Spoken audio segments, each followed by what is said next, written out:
Oh, we have a quorum. This is what they do. Okay, so I'm going to call us to order. It is a little after 1 o'clock. Welcome to Work Country Supervisory Union for the February meeting of the Commission on the Future of Public Education in Vermont. Before we get started, I did just want to thank our hosts and thank all of you for making your way up this way. Elaine Collins, Superintendent Collins, and her team, our gracious hosts. There are snacks and water for those of you in the room. So we do appreciate it. It is a lot for us to travel around, and we realize we're taking up space in your system for the day. So thank you for traveling north to see us. Thank you for the work that you're doing on the commission. Thank you.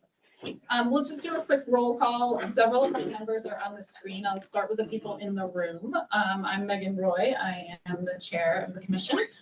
This way. Jeff Bannon from Vermont EA, representing Vermont EA on the commission.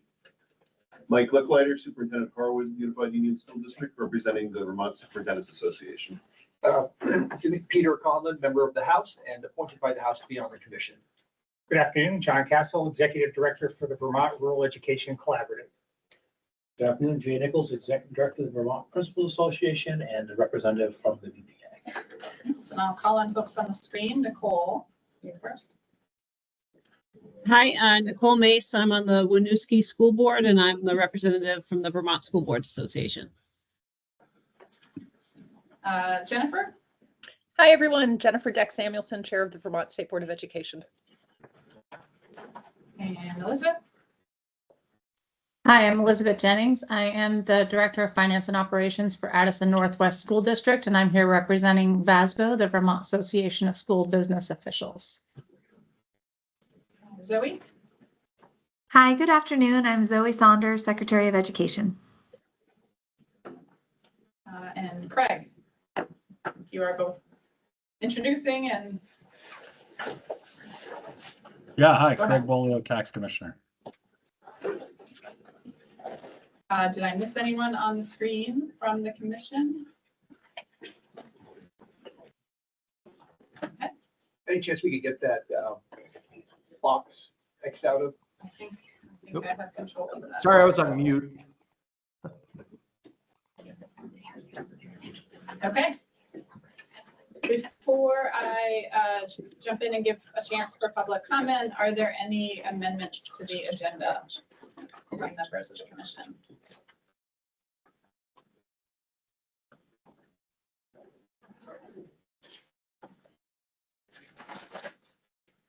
Hearing none, can I have a motion to approve our minutes from our January meeting? So moved. Thanks, Mike. I'll second it. Thank you. Any discussion, edits, changes?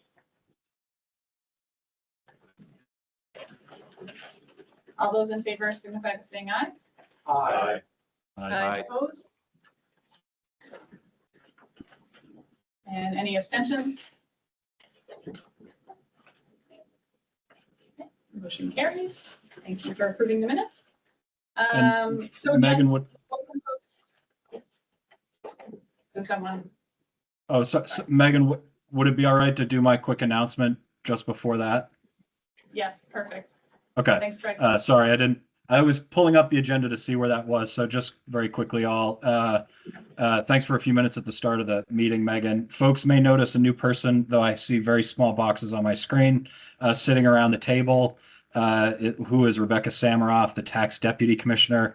And I just wanted to let folks know I'm stepping away from the commission and delegating Rebecca to be the Tax Department representative. You will be in very capable hands from the Tax Department with her. And I just want to say I've enjoyed the opportunity to work with everybody on the commission. There's a lot of hard work ahead, so I'm rooting for everybody and look forward to Rebecca being able to bring her perspective to the commission going forward. Thanks, Craig, and welcome, Rebecca. Do you want to introduce yourself, Rebecca? Sure. Yeah, Rebecca Samaroff. I'm the Deputy Commissioner at the Vermont Department of Taxes. Have the pleasure of working with Craig there since the end of late 2020. But I've been in and out of the tax department for most of the last 10 years. I am new to this group, but familiar with the subject matter. Education finance is is the way we spend a lot of our time at the tax department in the office of the commissioner. So yeah, really excited to be here, part of this group. Yeah, you haven't prejudged us on anything that Craig has said. Yeah. No, he always comes back beaming from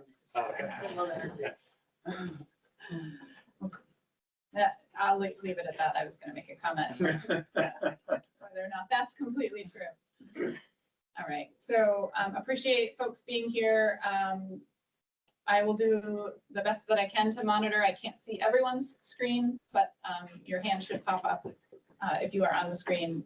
But let's start with opportunity for the public to be heard. Just by way of introduction, this is an opportunity to address the commission. It is not typically an opportunity to get a response from the commission, although we take your feedback into consideration and either might respond directly or put on a future agenda or another response. And we typically alternate between folks in the room and folks on the screen. I did see the screen hand first, so I'm going to start on the screen. If we have more people, then we might have to just pay attention to time, but we'll start with David S. If you could unmute yourself and introduce yourself on the screen. Hi, thank you. I'm David Scholes calling from Brattleboro. I hope this will turn out to be an appreciation of the direction you've chosen to pursue with your engagement contractor. Since you don't take public comments during deliberations and before voting, I want to offer a few suggestions for getting adequate and accurate information to inform the vision you're going to ultimately create for the future of our public school system.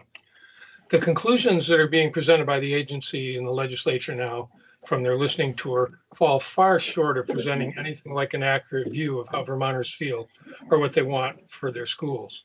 The samples are tiny. Many of the respondents have a deep stake in continuing the system in ways that support them. The students were handpicked by principals, and teachers and staff overwhelmingly do not feel safe confiding their concerns in a public meeting. So I wanted to provide some actual quotes from teachers that you will never hear in a public session. And these are all direct quotes. I cry because I care so deeply. I really want to do the right thing by them, so I do a lot of crying. I've been in the school for a long time, so I do know who to go to get help. I can ask for help, but I also feel like that's not always available.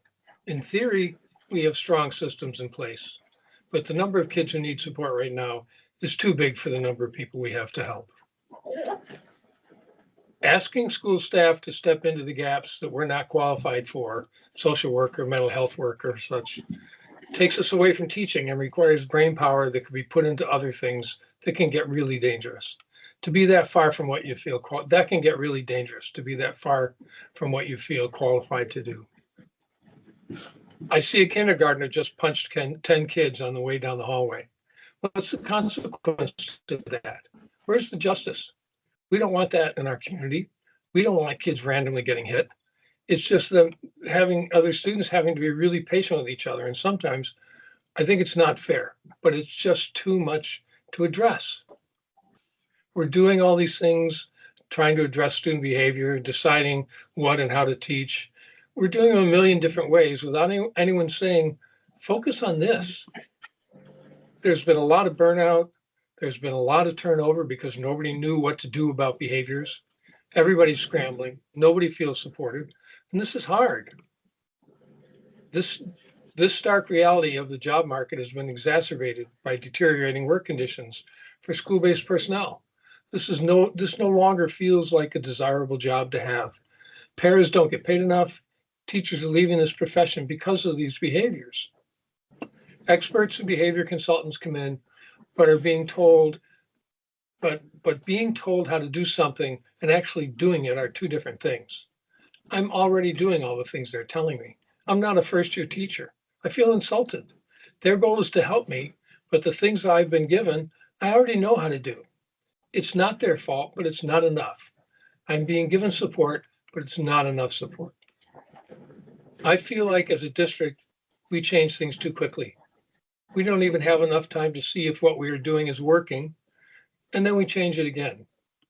We have a new math curriculum, a new literacy curriculum, a new social emotional learning curriculum, new social justice standards we're using.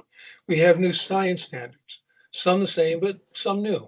So social studies is the only piece that has stayed constant.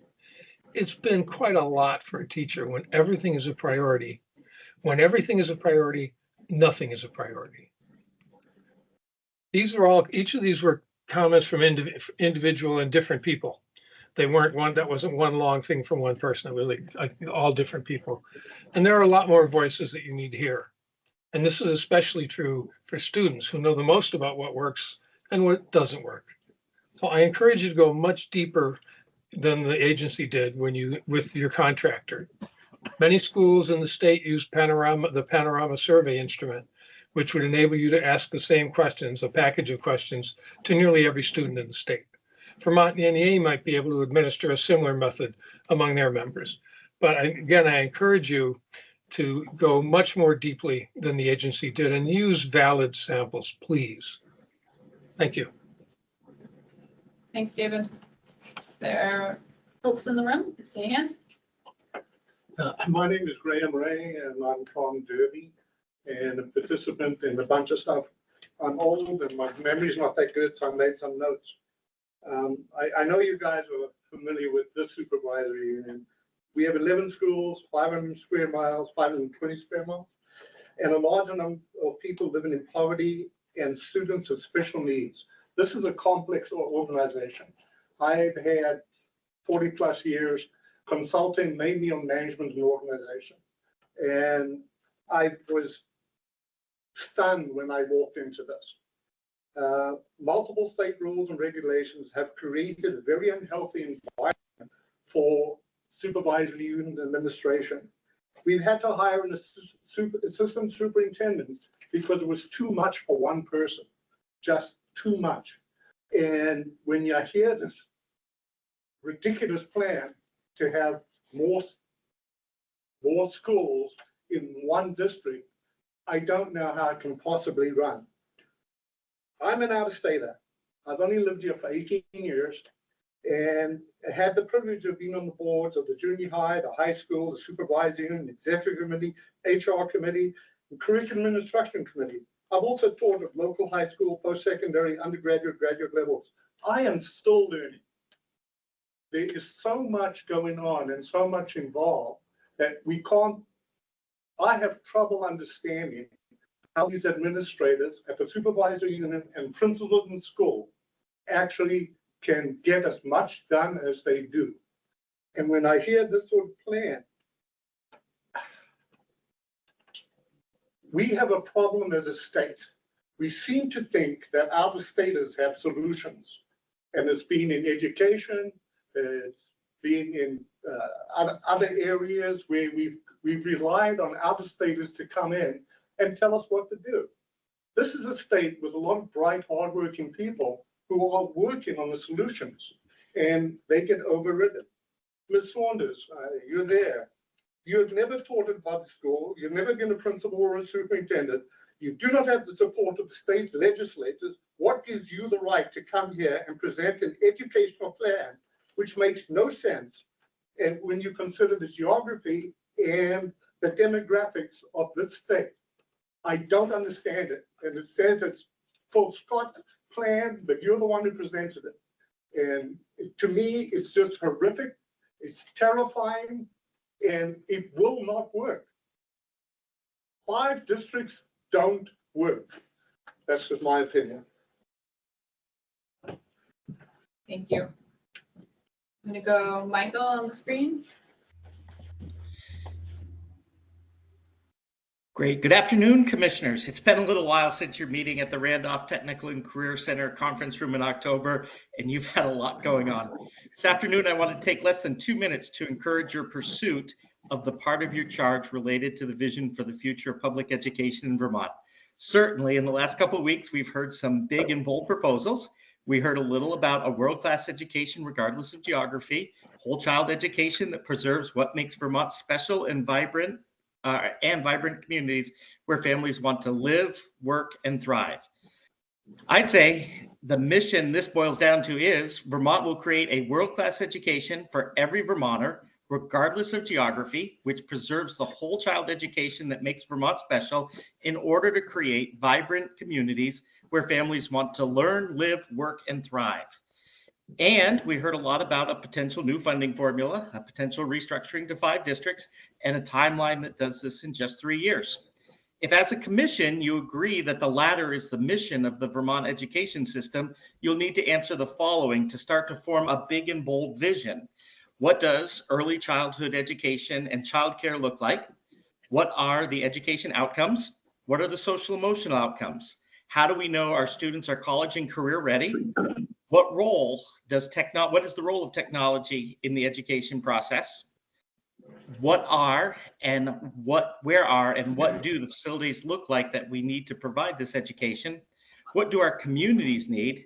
How does the governance structure need to change to achieve this education? How do we afford this vision of education? These are just a handful of the questions we'll need to answer to clearly articulate what Vermont is striving for. Without a clear vision, no funding formula or governance structure created using any timeline is likely to bring us to a place we want to be. I thank you for your work, and I'm excited for you to be working towards that vision. Thank you. Thanks, Michael. I think we'll take one more from the room and then one more from the screen. We do have another opportunity at the end of the meeting. Just want to keep us on board. Ken? Thank you, Madam Chair. Good afternoon, everybody. I'm Ken Fredette from Wallingford. I have 4 comments today, mostly centering on your meeting of January 6th. First, I was dismayed to see more of the Commission's time spent hearing from yet another group contracted by the administration explain in great detail how a plan they developed won't work in Vermont. Second, I'd like to thank Commissioner Olson, and I can't tell if Oliver's joined us, but I hope he's okay. I'd like to thank him for asking a very pointed question about what. He's on there. Oh, good. Hi, Oliver. I'd like to thank you for the very pointed question about what happens when financial obligations begin to shift away from the base amount, the foundation, to more local obligations has been the history using such models in Vermont. The answer from Justin Silverstein was telling. He said, qualifying it as being in the interest of full disclosure, that in Colorado, quote, what happens when there's a budget constraints is they cut the weights, unquote. So poof, all those complex weights develop not only down to the building level, but actually down to individual students go away with the stroke of a pen. All those kids miraculously don't have any extra challenges now because they aren't supported by the funding model. Third, I see the governor's proposal aligning 5 regional school districts with the boundaries of the Superintendent's Association's regions as pie in the sky. It's a classic example of leading with something simply not connected to reality. So when ensuing conversations,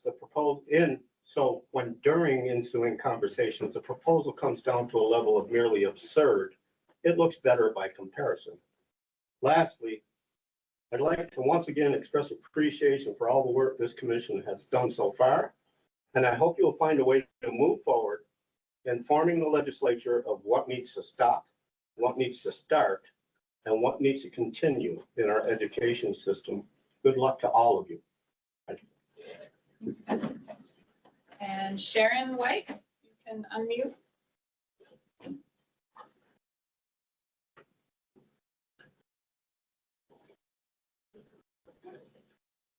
If you're talking, Sharon, we can't quite hear you.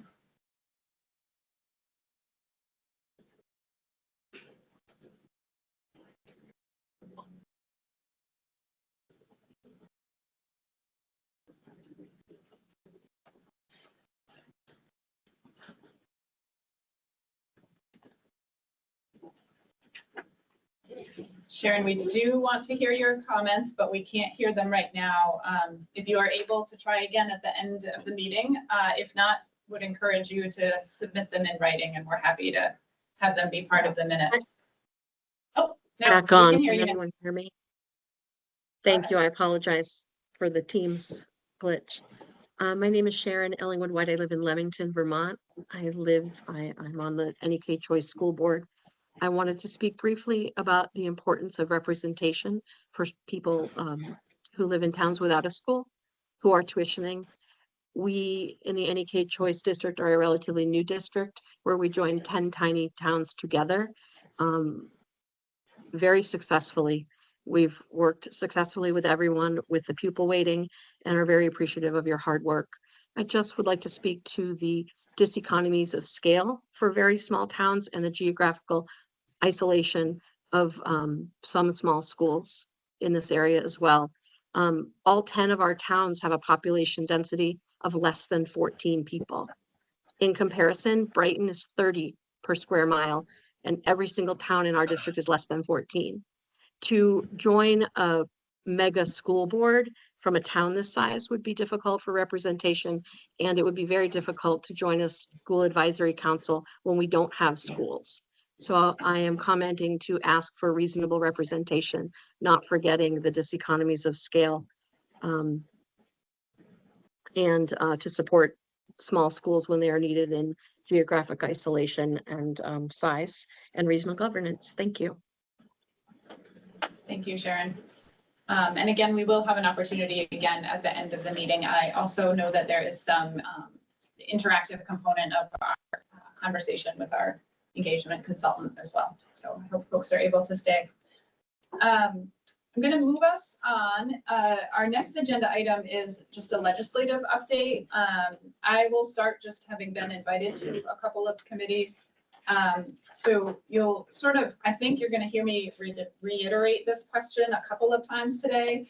And I'm starting here because it's where I started when I met with committees. Our focus as a commission is to be the most effective that we can be in the current context. And our work today is to organize ourselves towards that end. The legislature convened this group to make recommendations about solutions to difficult challenges. In some ways, that conversation has happened outside of the commission, and it needs to happen here. We know that we have a charge. We're going to spend some time today on the concrete charge, which includes having some conversation as a commission around what's been proposed. And we have to be prepared to adjust that based on what the legislature advises. I had an opportunity to meet with House Education and House Ways and Means together, and also the Senate Finance Committee. I shared a summary of our preliminary findings, which commission you're all familiar with. And then I posed that question to them. How can we be most effective? I have asked the legislature to provide clarity to the commission. And, you know, the theme of the conversation as I heard it is there is the perspective that this commission needs to continue and needs an opportunity to do its work and to create a set of recommendations, which is what we have been asked to do. There is an acknowledgement that those ideas include the administration's plan, and those are not likely to be the only ideas on the table.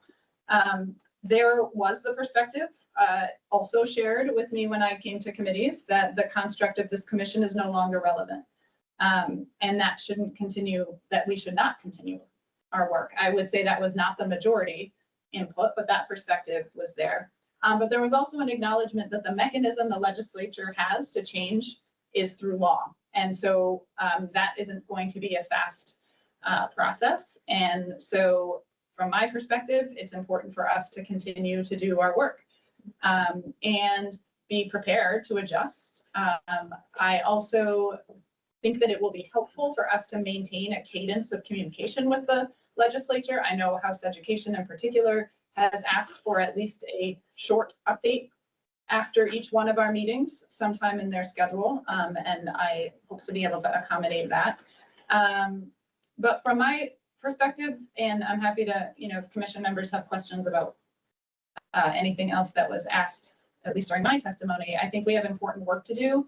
We've decided to meet more frequently as a full commission, and we may need to meet more than that. But today is about setting ourselves up to do this work. And Peter, I don't know if you have any updates even since I've been able to spend time with folks. That was a very good summary. Thank you. We're reeling a little bit in the legislature. We talk about the current context. we're not even sure what the current context is. We've got, the federal government throwing curveballs right and left.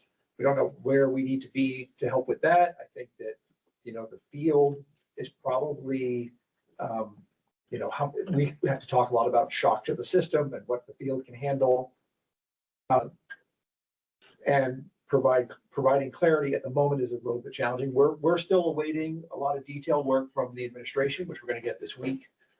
So we can get a sense of, what are our next steps under sort of the guideline of everything's on the table. And so, we're awaiting that. And then frankly, the legislature has to have a hard conversation with itself based on how much detail we get from the administration as to what's our capacity even. We generally like to adjourn in May. Vermonters love us to adjourn in May. And that's at this point, a very short amount of time. I think that to make big change, that's probably not achievable. Adjourning on time, not making big change. So we are still ourselves trying to get ourselves in a movement in an area. I can only speak for the House Education Committee, just to say that we appreciate having the commission. We appreciate the commission wanting to be nimble and flexible and accommodate the needs of the legislature. Having all that fall into line and working out well is the challenge. But this is an excellent group of people for whom a lot of these conversations it should be happening here. Thanks, Peter. I also would have asked Anne to give an update from her perspective on the Senate side of things. She's not able to join us. Commission members, questions, thoughts, comments, just sort of specific to the legislative update.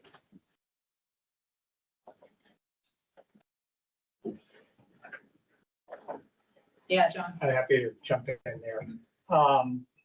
I appreciate your comments, Peter, from your perspective from House Ed, and certainly Megan, your interaction so far with the legislature. I believe that we are still very relevant. I think our purpose needs to continue. I think given the charge that we have, we've recognized the complexity of this work. It's not going to all happen this year. Unfortunately, I think we have a proposal that's out of scope and out of reality in terms of putting things forward in a timeline that is just not realistic. And I think we need to continue our work on behalf of Vermonters for a lot of reasons. Most importantly, of our children and the education of our children, but also our taxpayers, which we know they're very concerned about where we are with education funding. Back to what Peter was also saying, I think given the current context that we're facing in our state, relevant to our country, I think it would be really irresponsible of us to further disrupt our public education system at the state level. I am greatly concerned with the lack of support for public education from the federal government, what we anticipate seeing in terms of disruption and maybe lack of funding. I sometimes worry that that is part of a state agenda to further discredit, defund, and dismantle public education to increase further privatization. It may not be implicit in this plan, but if you look at national models, it is clearly following that model. And I'm concerned because that is not articulated by the governor or the secretary in any way. And I think we have to call the question about that. I think it's really important for us to continue to move forward, listening to the field, listening to our public, and coming up with reasonable solutions that are going to support really efficient and economic and equitable education for our children. The plan that's put forward by the governor, there's a lot of smoke and mirrors, and we don't have the details, and I think it's very problematic. And I think it's important that our work continue to provide an alternate pathway to coming up with solutions. Thanks, John. Other thoughts, comments? I appreciate you visiting with the House Education and Ways and Means Committee and giving them an update. I also appreciate the support from the House Education Committee, because I do think that our charge is important. I think we have an independent charge to bring forth our vision for the future of public education, and agree with many of the things that John just said. I look forward to working hard over the next 9-10 months, which is in and of itself a tall order.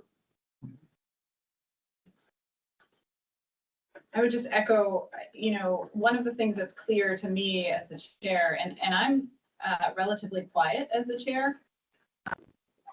It's part of why I'm really excited to have our engagement consultants sort of help us with getting more voice of this commission out into the public. We know that, and we are grateful for all of you that come to these meetings, and we know that not everyone can, and we're really excited to engage differently. But I've long been concerned that the voice of this commission isn't as loud as it could be. I look forward to it being a little louder. And I think we, in our preliminary report, although it has gotten criticism for being too lacking substance, I stand by that the substance of that report is the complexity of the issue. And that's the part that we're clear about. And we are not naive to the need for change. And so that is our work. And I'm excited to keep moving it forward for as long as we can, which I hope is through the duration that we've been asked to exist.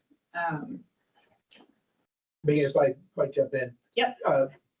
These are, the commission, we haven't taken a position on anything really yet. And there hasn't necessarily been enough to take a position on. But I think that role, as sort of these ideas are floated, is going to be an important role of this group for sure. Thanks, Peter. If it wants to step into that role. Yeah, I would affirm. I think we are. I think we've been trying to be thoughtful about it and are prepared for that. Jennifer and then Nicole. Thanks. So Megan, and I just want to add on to what the commission actually has accomplished so far, which is to acknowledge the fact that there isn't, one solution and it's all interconnected.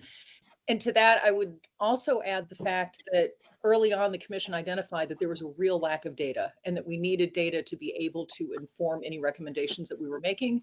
And it's not just the commission that needs the data. I mean, it's the agency, it's everyone. And there's now a lot of data for people to look at and interpret and analyze and discuss. So I think that too has been enormously helpful. And I think the commission did a lot of sort of helping that conversation to happen. Thanks, Jennifer. Nicole? Yeah, in terms of engagement in the legislative process this coming session, I think there is a risk that the commission's charge is so broad and we spend a lot of time headed in a direction that is really not at all connected to the conversation that's happening in the legislature. And so I would be looking for ways for us. I do think, as Representative Conlon said, we've got the right constituencies and folks represented at the table to have open and honest conversation around some of the ideas that are being circulated. I keep calling it like kicking the tires on a policy construct outside of the committee rooms in the legislature, where it's a more formal process, where folks are typically asked to bring their position to the room as opposed to their questions to the room. We have acknowledged in our report that any solution will address governance and funding and quality. And I think it's I also have a lot of questions about the administration's proposal. Look forward to seeing some details. But whether it's 5 districts, 14 districts, 50 districts, there are a lot of questions that need to be answered. And I think this group can help surface that, as a way to support a legislative process. I hope that's what we do.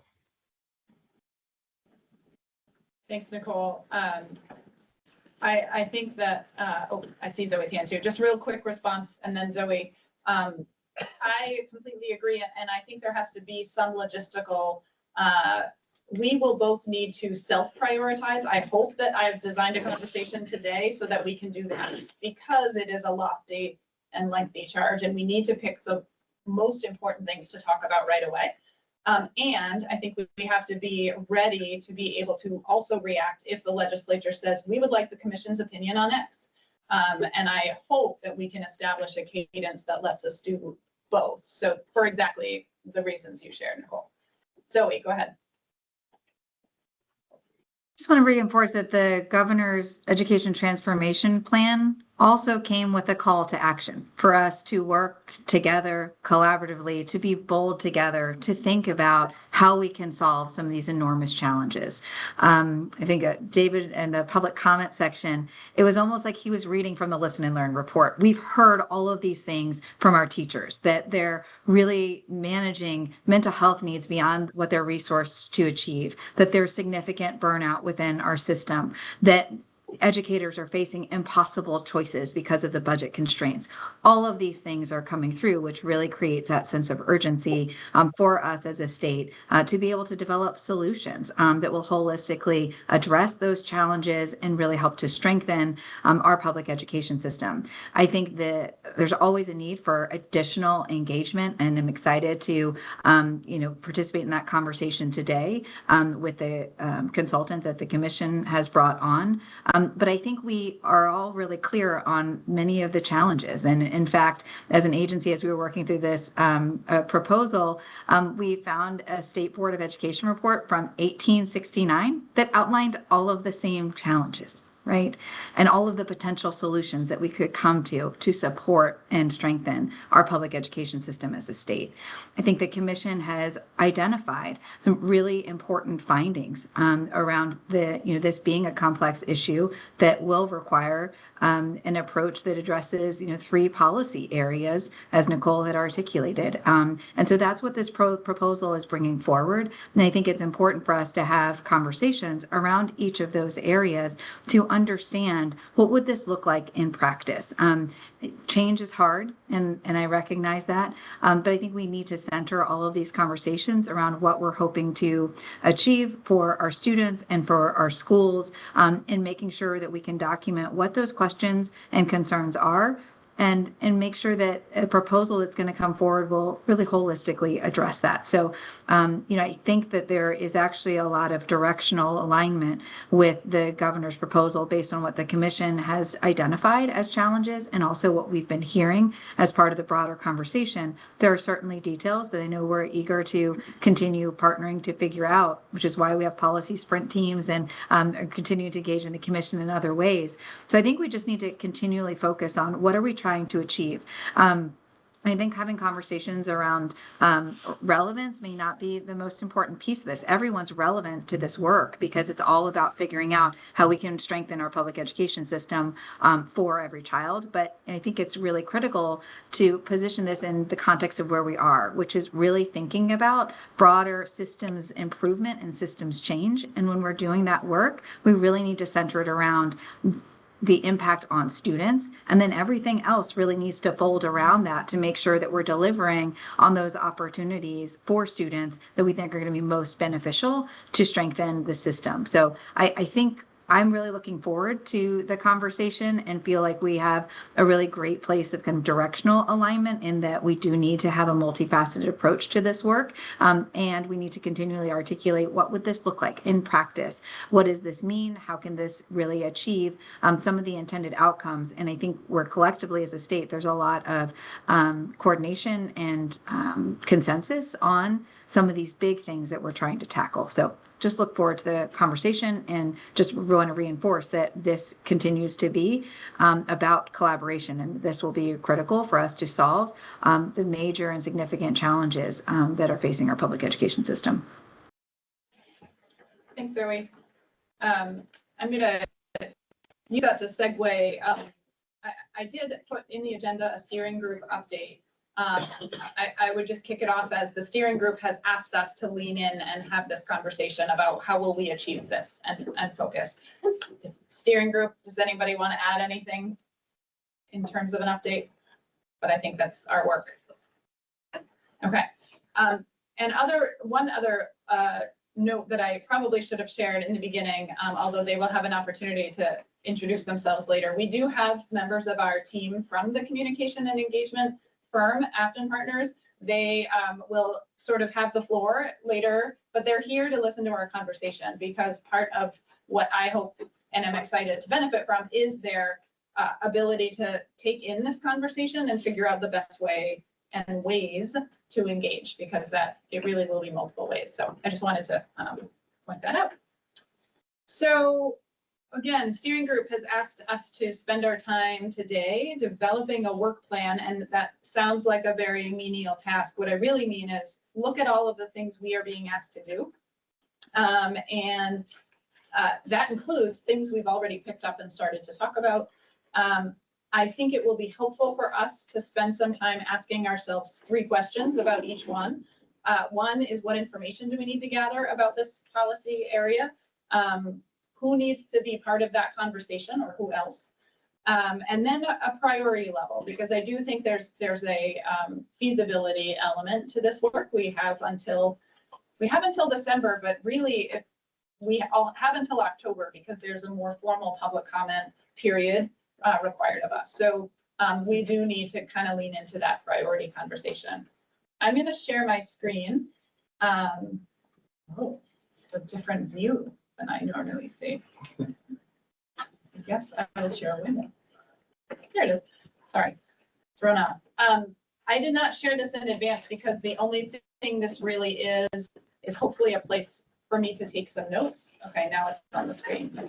And I realize folks can't really see it. What this really is on the left-hand side, I'll just orient. These are cut and paste from Act 173, the individual policy things that this commission is being asked to do. The middle 3 columns are those 3 questions. What information do we need to know about this? Who might need to be part of the conversation, and priority level. I have a note to column to collect other notes. My intention is just to sort of take some rough notes live during this conversation, and I'll just forgive the scrolling. I wanted to highlight 2 things, and then I'll just show you one as an example. The administration's proposal, the 2 main components of it, a foundation formula or a formula change, and reconfiguration, those are things that are already asked of us to look at in the law. So we are not straying from our original purpose by also reacting to those things. And I do think it's important, given the pace of the conversation, that we do that. I don't think that means we're being driven by any one particular thing. We are already being asked to do that. I just wanted to highlight that. So in Act 183, we are asked to conduct an analysis and recommendation for the most efficient and effective number and location of school buildings, school districts, and supervisory unions. And the law also asks this commission to look at alternative funding models, including formula funding models. So just as an example to start our conversation, I had sent to the commission just 2 links to testimony that House Education, House Ways and Means, and Senate had heard. So those are examples of information we might gather while we're talking about each one. We also will need them to, we need all of you to flesh that out. And then who might we engage, and what's the priority level? I preloaded this to say initial policy reaction to the legislature would be helpful on these things. I am filling that in as an example, not to put words in the commission's mouth. So what I would like to do is open it up to the commission to have this conversation. I realize I'm going to try to keep track. I might need help keeping track of hands being raised on the screen. But I'd like to start here and then move up. These are just in order of being written in the law. And so to me, this is gather this and then be able to propose back to the commission at the next meeting some semblance of an order in which we will receive information, have these conversations, and go from there. thoughts on the task or questions about the task? Jay. Clarifying question. So we're going to start from allowable uses of the education fund, allow, put comment on that, take whatever notes as possible, and then move on to the next right or left. Yes, my suggestion is that we do start with the two pieces that are in the administration's proposal, because my read of the legislature is that they would appreciate our reaction to it. We're not necessarily reacting to it today. We're actually saying, what do we need in order to react to it? Okay. So I'm just gonna, go ahead, Jeff. So I'm slightly concerned because as I read the law, it says we have two jobs. And one is to study Vermont's public education system. And then next is make recommendations to ensure that all students are afforded quality educational opportunities in an efficient, sustainable, and equitable education system that will enable all students to achieve the highest academic outcomes, period. So I get looking at this, I'm not sure that the governor's proposal fits within that. I understand that there may be aspects of our other components of Act 183 that say, look at the funding streams, other alternatives. But I think we ought to stick to our charge a little bit more. I'm happy to go through this and see the alternate uses of the ed fund. I think that these are all good. I just don't want us getting bogged down in reacting to the governor's proposal. At this point, what we know is it's the foundation formula. More is coming out this week, I guess, on the governance and the details. And so I think that we'd be getting ahead of that, not knowing what those details may be. We've heard a lot of noise and a lot of speculation about, obviously the 5 districts is a big part of it. I'm not saying we haven't heard that, but the actual details are, I believe, coming out this week, more details. So. Yeah, and I think from my perspective, first of all, in order to study the education system, we need to ask ourselves these questions, right? What do we need? Who needs to be involved? And what's the priority? And I am suggesting that we do it through the list of policy considerations, because each of these considerations will get us to information we would need to study. I don't believe, I think I've been clear, but maybe I haven't, so I'll say it again. I'm not saying this in reaction to the administration's proposal. What I'm saying is we are already asked to study these things. And I think it makes sense to do that so that in the future we aren't silent. I do think, not today, I'm not suggesting we craft our reaction today. I do think it's important that we have a reaction. And since we are already asked to do it as part of the law, I think it's a useful conversation. I also would encourage you to, as part of this conversation, is what if we get through this discussion and discover that there are things about studying the system that aren't here, we need to put them here. That's part of that's what I.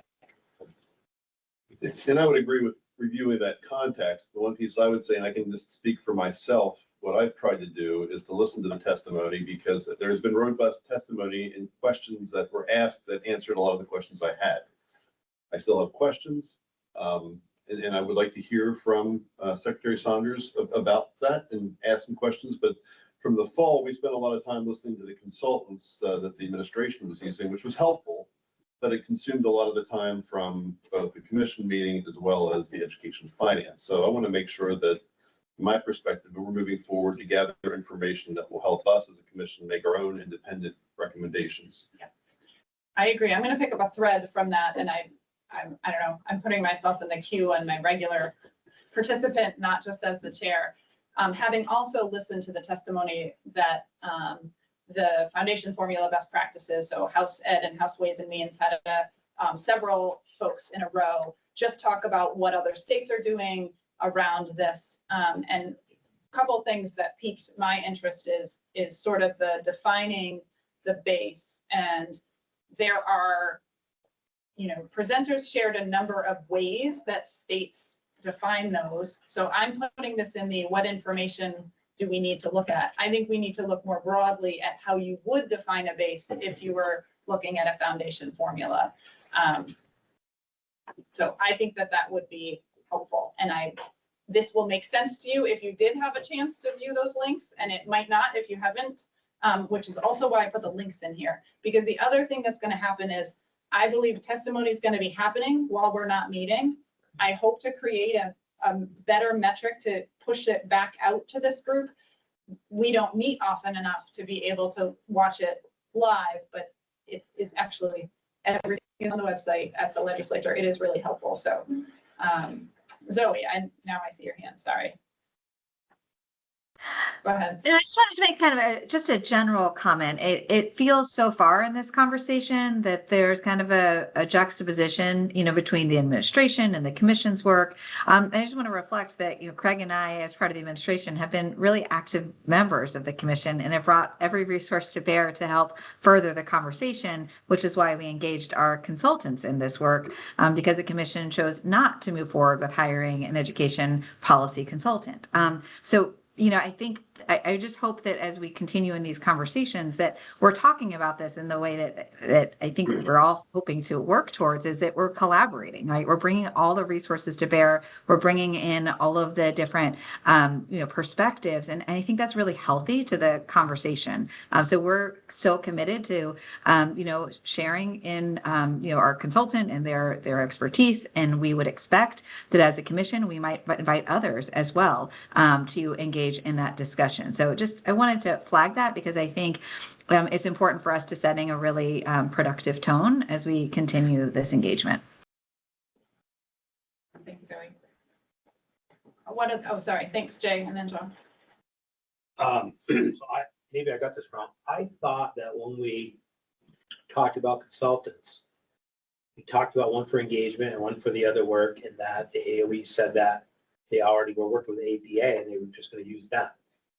Did I imagine that? Do I have that wrong? No, both Craig and I suggested that the commission move forward with hiring an education policy expert. When the commission declined to do that, we brought in another resource, which was New Solutions. And we also continue to work with APA and bringing them into this work. So I'm going to describe this conversation happened at the steering group level because it's the steering group who makes the determination about So this is not the conversation that I was part of. Right. And the steering group, I would add to that, the steering group simply acknowledged that at that time, at that moment, they felt communication and engagement was a priority, and they wanted to see what would come out of the agency's Listen and Learn tour, because that had already been kicked off. They did not definitively say the commission would never. They just acknowledged that at the time, the priority was engagement. They wanted to see what would come out of the agency's consultants. I'm going to keep us moving through this part because it's going to be more productive for us to just say what other information would we need for each one of these things. I don't believe that we deferred our ability to have other consultants. We simply acknowledged this one. And we also said there was not a lot of clarity around how much was left in the appropriation. So there wouldn't we may potentially need to go back to the legislature and say we've honed our needs and so I think we were leaving ourselves open. Another thing that occurred to me, just keeping us forward, any look at any sort of funding model change will require modeling for what that would look like for school districts across the state of any proposal. Now, I'm not necessarily suggesting that this committee do the modeling, but one of our jobs is to say, here's what you need, legislature. So I'm just putting modeling on here. Nicole, I see your hand. And I think the tricky piece is because the pieces are interrelated, it's not as though we can model existing district boundaries, right? And so, I mean, one of the big questions I had, even just as a thought exercise around moving to a foundation formula and having larger districts, as a resident of Winooski, we are surrounded, our sort of natural partners, irrespective of how many there are, have very different operating modes of operating and very different student populations that they serve. And so when you think about weights being assigned for certain student populations and district boundaries getting larger, how do you ensure that the new foundation amount for that district gets the resources, to those, for example, multilingual learners residing in that district if those multilingual learners are concentrated in one or two schools? Like the intersection between the funding change and the governance change needs to be explored. Thank you. That was another thing, frankly, acknowledged from the presenters to House Ed was any change in governance. Typically, foundation formulas or shifts to foundation formulas are not made at the same time as structural changes. I think that's actually what was shared. And so that anything would be difficult to model. I see Jennifer, then John, Jay, and Zoe. Jennifer, go ahead. Thanks. So with regard to the next column, who might we need to engage with on this? I'm just curious because, we have, Zoe and the agency, and of course the agency has retained APA to help them. There was a lot of testimony last week, that we've all, reviewed, that was included in the agenda packet about considerations and best practices. So that information is out there. And I guess fundamentally, I'm wondering, do we need to invite other people in, or are we looking at testimony that has already been received or submitted to, House Ed? Are we relying on the agency and its consultant? I guess I'm just wondering how many different ways do we need to receive this information? Because I want to be efficient while also being comprehensive and not duplicating work that's already been done. Yeah, let's talk that through for a minute. I actually had a similar question myself. It's part of why I sent it out. I think there's I'd hate to ask people to repeat themselves. On the other hand, I can tell you, if you haven't seen that testimony, it was immensely helpful, even just to raise the various things that we would have to look at. So I think we are going to decide, are we assigning homework? And I think there is a way that we could assign homework, watch the testimony, and generate questions from the commission, and certainly could invite people back in here if there are questions that weren't covered in that testimony. That would be my reaction to that thought, Jennifer, and maybe it's a different, that way there's some flexibility there. We may have gotten what we needed. I do think that we've talked about this as it relates to data, so you can talk about this as it relates to consultants. We have to look at everything with a critical eye and then pull together what makes sense from our perspective as a commission. So, part of your question was which consultant, and that's part of the, I think that's part of our work. I forgot who was first. I think you, John. I think I've certainly raised the question about our independence previously, and I feel like I need to raise that again. I certainly appreciate that we do work in collaboration with the agency, and we need to count on the agency for data and support of information, and certainly consulting support that they have had has been beneficial for us to understand certain policy considerations. However, I really do worry about being co-opted by the administration, and that it doesn't give us the chance to be independent. I think our last meeting was a good example of that. It was almost entirely dominated by the agency and never even had a time to discuss our work plan, which was a primary agenda item. And I would actually ask the members of the administration, do you feel that there's perhaps a perceived conflict of interest now that there is a proposal? It was a different context when the agency was working as a partner of the commission. Now the agency obviously is working as an extension of the administration and has a specific plan and a policy proposal to move forward. And I actually think that's at the very least a perception of a conflict of interest in terms of the work of this commission. Thanks, John. Zoe, I'm going to go to you. You had your hands raised anyway. I'm kind of skipping you, Jay. Sorry. Okay, come back to me. I'm going to continue to reinforce that this is a partnership. No comprehensive policy will get across the finish line without all of us working together. And that means we need to bring forward all the different questions and considerations. This proposal, as I mentioned, is really addressing a lot of the key levers that the commission has identified. I think this is really important for us to continue in that conversation in partnership with the legislature, with stakeholders across the state to make sure that we're surfacing those important considerations and important questions. We do have an urgency to act, and we've heard that really clearly from educators. We've heard that really clearly from taxpayers. We've heard that really clearly from the commission members. And so this is our chance to really do that work in partnership. I was actually raising my hand, though, to respond to Nicole's point where she was identifying that all of this is interconnected, and that's absolutely true.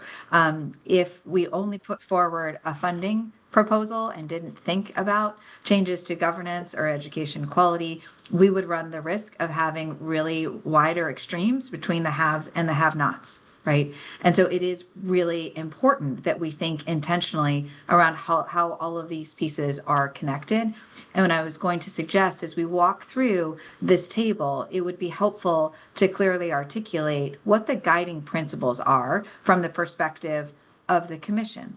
So as an example, when we talk about doing funding and governance together, there was an explicit principle that we articulated to make sure that we could do this in a way that actually promoted greater stabilization, that promoted kind of the resource sharing that was required for us to be equitable with the way we are able to fund our education system. So people may have kind of disagreements around different policy choices, but everything in this proposal is really clear around what we're hoping to achieve in terms of doing these strategies in concert with each other. And I think it's important as the commission is continuing to engage in these conversations to do the same, because there's a lot of different pathways to get to the outcomes. And I think we want to be really clear around the outcomes. What are we hoping to achieve for students? What are we hoping to achieve in terms of supporting our schools overall as a state? And then as we identify certain considerations, there's going to have to be an evaluation around those differentiated impacts so that collectively everyone feels really confident that this is the comprehensive proposal that's really going to move us forward. Thanks, Zoe.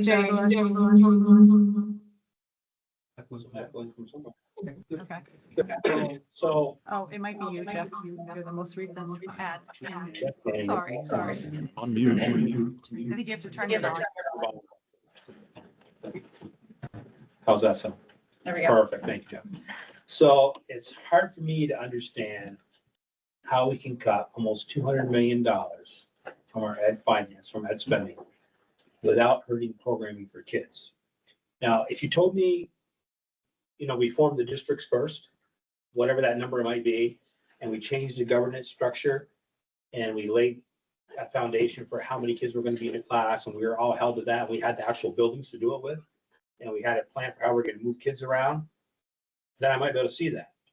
But to change the funding formula without governance changes doesn't make sense to me. And as I testified in the Senate Ed the other day, I think we're putting the cart in front of the horse. Where do those savings come from? I think they come from less staff. I don't see any way they don't. 80% of our budgets comes from staff.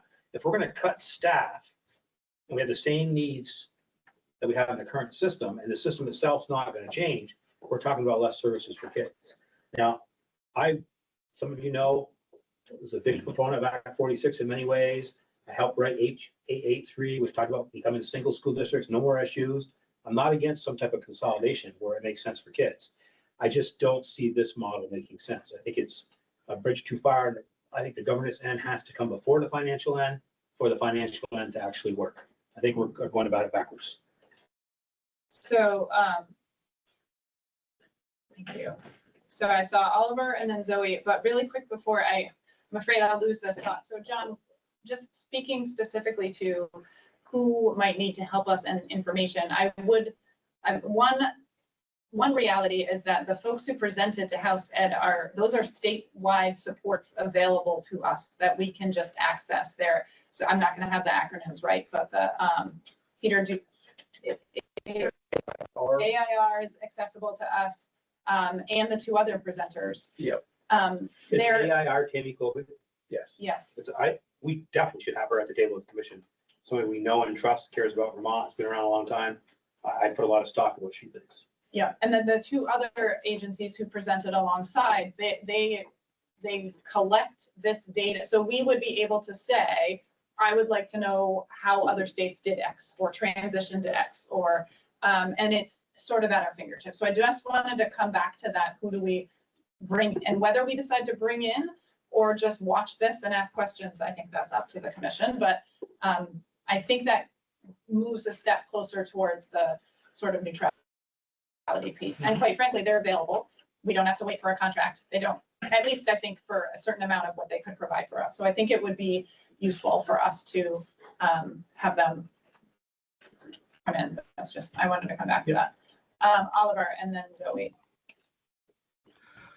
Yeah, so I'll try not to be the contrarian here, but I feel the need to just sort of voice that I think we're going about this work plan the wrong way. We seem to really be getting into the weeds of the here and the now, and I feel like we need to take a step back. We need to look at what are, you know, our charges under the statute in terms of the timeline that we have to work with, the what we're expected to deliver, work our way back there at a very high level and figure out what can we realistically accomplish and start constructing a high level work plan from that. I think we're getting way too into the weeds here. And we're just going to end up running out of time and not getting anything done. And I'll leave that at that.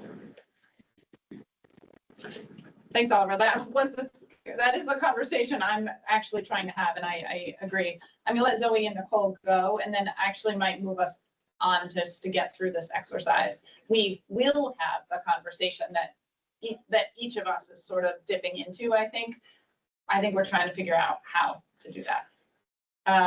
Zoe, and then Nicole. That was really just my question around how we want to approach this. I do think it's valuable to take a step back and think about within each of these policy areas, what are we hoping to achieve? Within that conversation, I'd be happy to share what components of that are being addressed through the administration's proposal. And then there, I'm sure, will be other questions. But what I'm trying to understand is how are we structuring this? Because there's also not a lot of opportunity in this particular conversation for me to expand upon the particular components of the policy recommendation and also the kind of the goals and the principles around that. But I do think we need to step back and just say, like, what are we all trying to achieve, and then organize those conversations within, which I think, Megan, is where you're headed with trying to give us the structure to do that work. Thanks, Zoe. Nicole? Yeah, I just wanted to say that, we don't have the capacity, nor do I think it's particularly useful to sort of conduct our own investigation of the policy options. We don't have staff. We don't have, we have expertise in terms of folks sitting around the table that have different roles. But I think the idea that we would be a highly functioning independent policy group, I don't think that's realistic. And so in terms of structuring how we might work, I think it is focused conversation on funding models, particularly the foundation formula. I think one issue we have as a group is not everybody thinks that's what we should be doing. So they don't want to talk about that. My preference is if they're talking about it in the legislature, we should be talking about it so that we can fully identify what are the implementation questions that we have. And then pay attention as the legislature or the administration takes our feedback on this needs to be looked at a little bit more closely.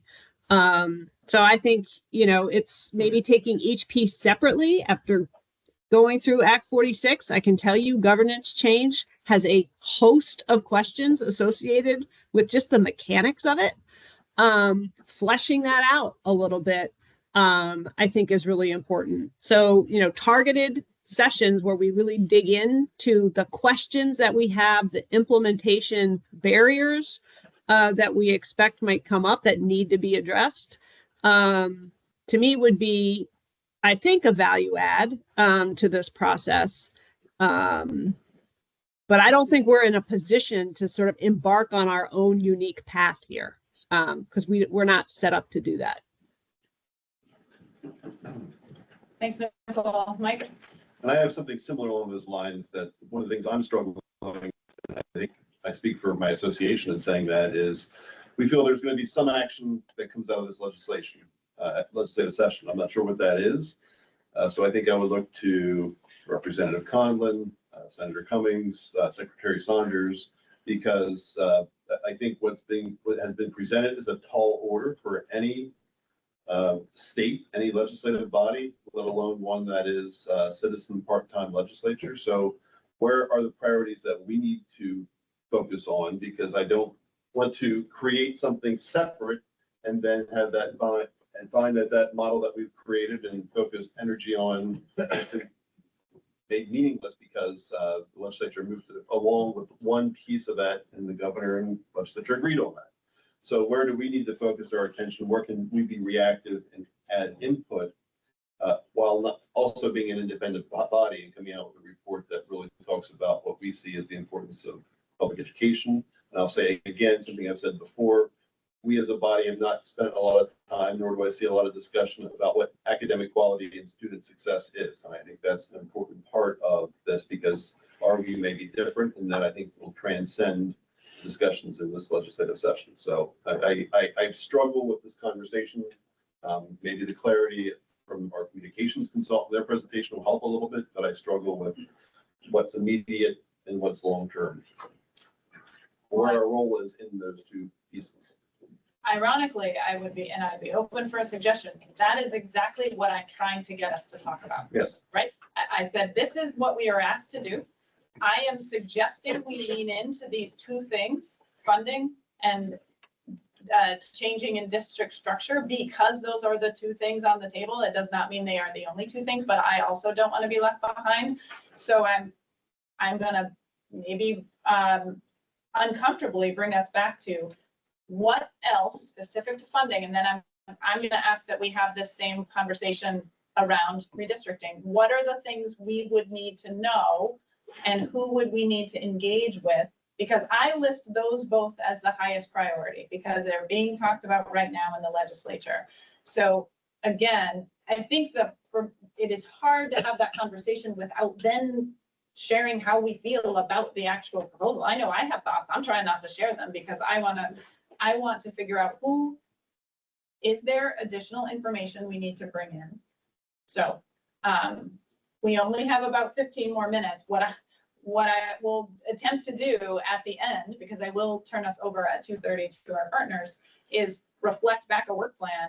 And I'll probably have to ask for individual commission input to say, I'd like this information or whatever. Peter. We may have a question here first, and then I'll go after. Thank you. I don't actually know who that was. Go ahead. Okay, so I've struggled just like everybody else, especially in my dual role. And I sort of think, okay, well, what is helpful? And I think that we are going to be in the weeds in the legislature, but we probably would very much welcome, and I'm only speaking for myself and spitballing here a little bit, from the commission, the higher level discussions of like, is a foundation formula, or do we need to change our funding formula? And if so, what is sort of the model we should be looking at? Do we have too many districts? If so, you don't necessarily have to say be prescriptive, but just say the commission, fully agrees that there are too many supervisory unions and that should be scaled back in a way that whatever, as opposed to in the finer points of the governor's proposal, which we'll be doing plenty of in the legislature. Mm-hmm. So they're just high level. We're sort of the vision group as charged under the act, and the AOE and the legislature are more the detail group. I don't know if people agree with that, but I just sort of think about where, frankly, we would be best helped. I appreciate that. I think that is helpful. So having the commission engage in particularly those two items, since they're on the table, What else along those lines, Jim? That's great, Peter, because you said it much better than I would have, because my long career in this work is inside the State House is you operate in the State House when bills come before you. And as yet, the administration hasn't come forward with a draft bill or something like that. There are other bills that you've got available to you if we wanted to go dig into bills where we have actual words on paper. And I didn't think that was going to be productive. So I love how you said, let's go up higher. The other piece for me is when we talk about the current foundation formula, and we heard from the consultants about this, it's only about one aspect of funding, and the other, which is how we spend it. And the other aspect is how we raise it, how we generate revenue. So the tax department, there's your world, Rebecca. So I hope we can put that into the piece as well, or that question. I don't know. I can't scroll up and down. Yeah, I mean, I'm gonna throw it in the other column for now, but I'm just gonna say revenue generation and make it make sense later, because there are under the act, under finance, there are several things related to either, again, so I think that's a worthwhile question for us. What else?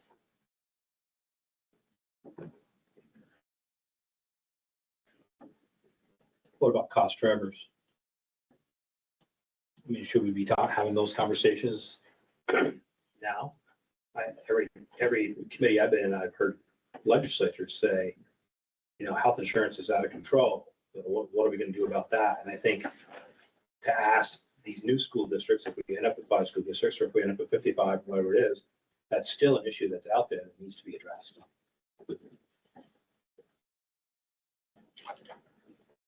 That is impact of healthcare costs on the ed fund and what changes, if any, should be made is something asked of us in the law.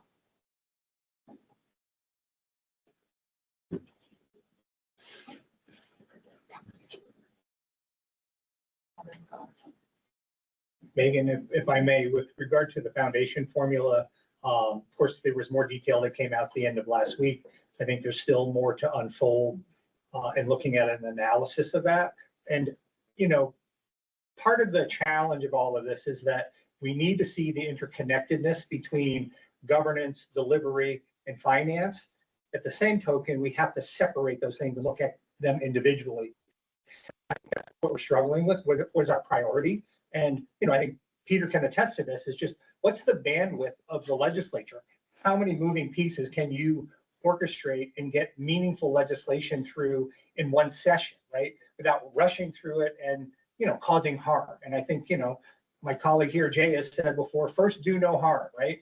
And so I worry about the pace, right? If we're trying to move so quickly and trying to move so many policy levers at one time, we're going to miss something. It's not going to be well thought out. So if we are focused on the funding formula, I think there is promise in a foundation formula. There's also problems in a foundation formula. I think we have to still acknowledge that Brigham exists, and if there's any kind of local option, I don't know how we're able to reconcile that given our Constitution. So I still think that looms out there, and I think we have to consider that as we move this forward. But I think one of the things that would be very helpful right now is, instead of having this, hypothetical 5 districts, which is entirely unrealistic, and we all know it's not going to happen, let's look at modeling the foundation formula off our existing governance. So what would that mean in terms of the redistribution of resources for our students and our existing supervisory unions and supervisory districts? I think that would give people at least some grounding in terms of how there's a redistribution of those resources. Because I think, as Jay indicated, we're looking at almost $200 million less that we're going to save, right? Supposedly with the foundation formula. Well, obviously it can't be just because we're just spending less money. It has to be predicated on making up that difference.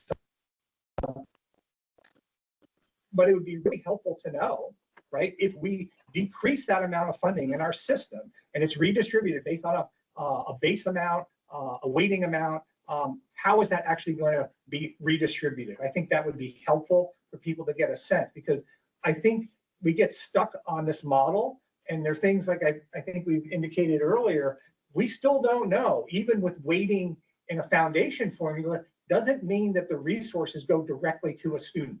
right? So that's the argument being currently utilized, right? To say, well, our current weighting, we don't know that the money is utilized, that the taxing capacity is not taken advantage of in some school districts. We don't know in a foundation formula. So there may be a need to consider more categorical aid, right? That is targeted funding to support particular groups of students. So I think those are the kind of things that we could wrestle with. That alone will take an immense amount of time for this body as well as the legislature, I think, to wrestle with. Thanks, John. Zoe. Oh, you're muted. Sorry, Zoe. Sorry, thank you. John, I think the questions that you're raising are going to be important policy considerations regardless around how we fund our education system or deliver our education system. So that's why I'm encouraging the commission to be able to articulate that. So as we describe, how do you ensure that those dollars are going where they're needed, right? That's all part of the intent of equity. I think that's an important point for the commission to raise. Part of what the we've described through the governor's proposal is there being an equity budgeting practice and that being part of policy. I think that's an interesting conversation for us to have as a commission, which gets at your question around how are we ensuring as a state that those resources are going where they're needed most. That's the absolute intent. And these are the types of considerations we need to surface to make sure that those policy requirements are built in to achieve that. That's a great question. And that's going to be a question regardless of how we fund our system. And I think also when we talk about modeling, we have done current modeling within our system, and we do see inequities in terms of spending across the state of Vermont. And so the question is, if that's an explicit goal that we all have as a state, that students with similar resources get similar needs and students that have higher needs get those additional services, that's something explicitly that we can define. And regardless of how that's funded, that's what our North Star is. But I'm just encouraging us, I think a lot of the conversation today has been around why it's not possible or what won't work. But I think what we're really surfacing are really important considerations, really important questions that we need to make sure are being addressed through the different policy levers of this proposal to achieve those goals. Can I just make one? If we're really committed to equity, we'd be revisiting 173. And a census block grant is not the most equitable redistribution of resources. So North Country, for instance, was a school district that lost $800,000 to $1 million in the change from moving from a reimbursement model to a census block grant, whereas other more affluent communities saw an increase in revenue. So if we're really looking at equity based on need, that is not an equitable system. Yet in the proposal from the governor is to be status quo in terms of our distribution of resources around special ed. So if we're really going to look at all of this together, we have to look at that interchange. And the intent of 173 was that there would be robust weighting, right, to counteract that. And so now we're looking at a rolling back of weighting. And so I'm concerned that, communities that have higher poverty and higher needs are not going to make out well. And I think that's why we really need to look at these models, given our current example. We need to know how those funds would be distributed for all school communities at this point. Thanks, John. The only thing I would just share that I think is really important, and then, because we haven't been able to get into the details. I'm sorry, Zoe, to interrupt, but the chair, can I ask you to control this meeting? We are getting way into the weeds. And we're going to get through yet another meeting where we have no plan because we keep devolving into detailed conversations and it's not moving the ball forward. Give me a second, Oliver. We have 5 minutes left in this agenda item. Zoe, go ahead. Sorry, maybe we're good. No, I think just this is a multi-year approach, right? And so I just continue to encourage us to think about the big picture, think about these big questions, so that we can move forward and get to goal alignment.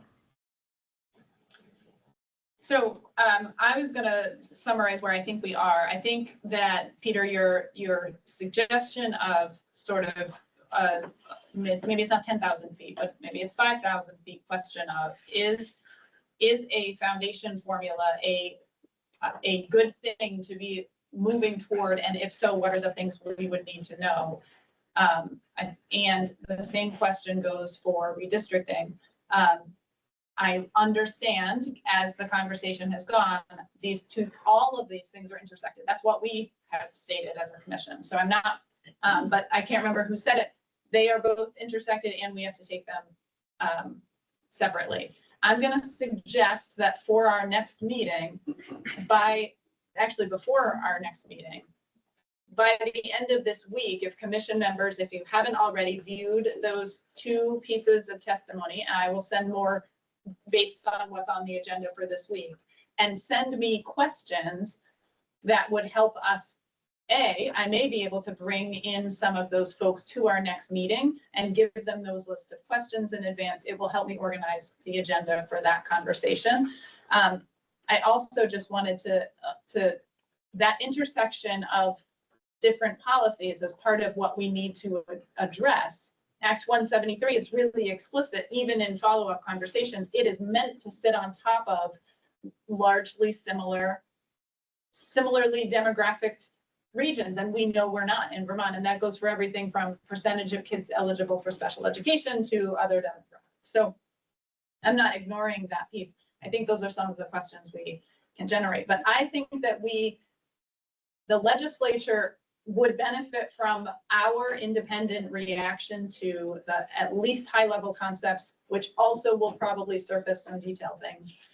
I think that's enough to give us a pretty solid agenda next time. Jennifer, go ahead, and then I'm gonna ask if folks need a 5-minute break before we switch gears. Jennifer, go ahead. Okay, thanks. 2 points. One is Tammy Colby is actually on this, she's in the meeting, and she has indicated that she would be willing to come speak with the commission if the commission wants to do that. My second thought, and I'm not volunteering myself for this, but I'm wondering if it would be helpful to have a small group of commission members come up with a proposed work plan that the full commission could then agree on or tweak, whatever. But I think expecting all of us to sort of on the fly come up with a work plan, there's too much out there, and I think it might be more streamlined if we just have a couple of people put together what they think is a pretty good proposal, and let the rest of us react to it. I think that's the role of the steering group, just to say we shouldn't create another group. Maybe I am giving myself this work. Maybe we need to have a steering group meeting. That was another outcome of this. Yes, and I wasn't going to put Tammy on the spot, but I am happy that you did. So thank you.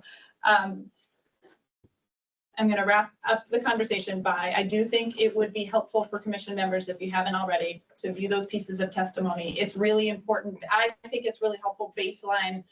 It answered some questions for me, and it surfaced a lot of questions. So if we could all do that, then I will be able to connect with Tammy and others around how to organize that.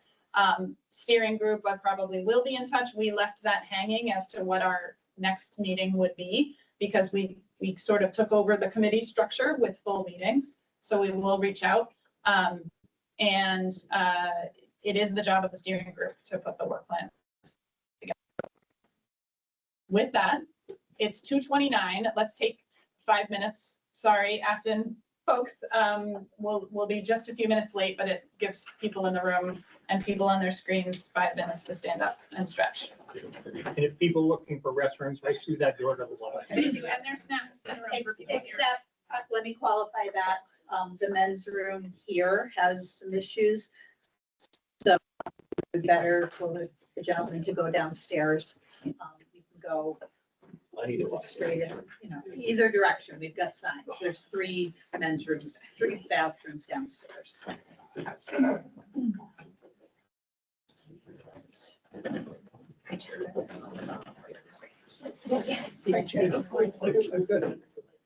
you coming to hall? Great, but early, 5 o'clock. 5 o'clock, yeah. Okay. Very good. Yeah, thanks for coming. You know what I mean? Dr. Young.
That's okay. 2 years. Yes. Performance last week. All right, we're gonna get started in one more minute. Great presentation.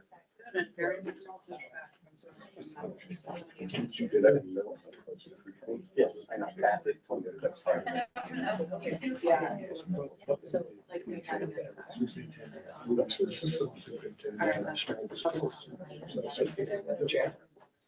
Page 83 of 1 year. There's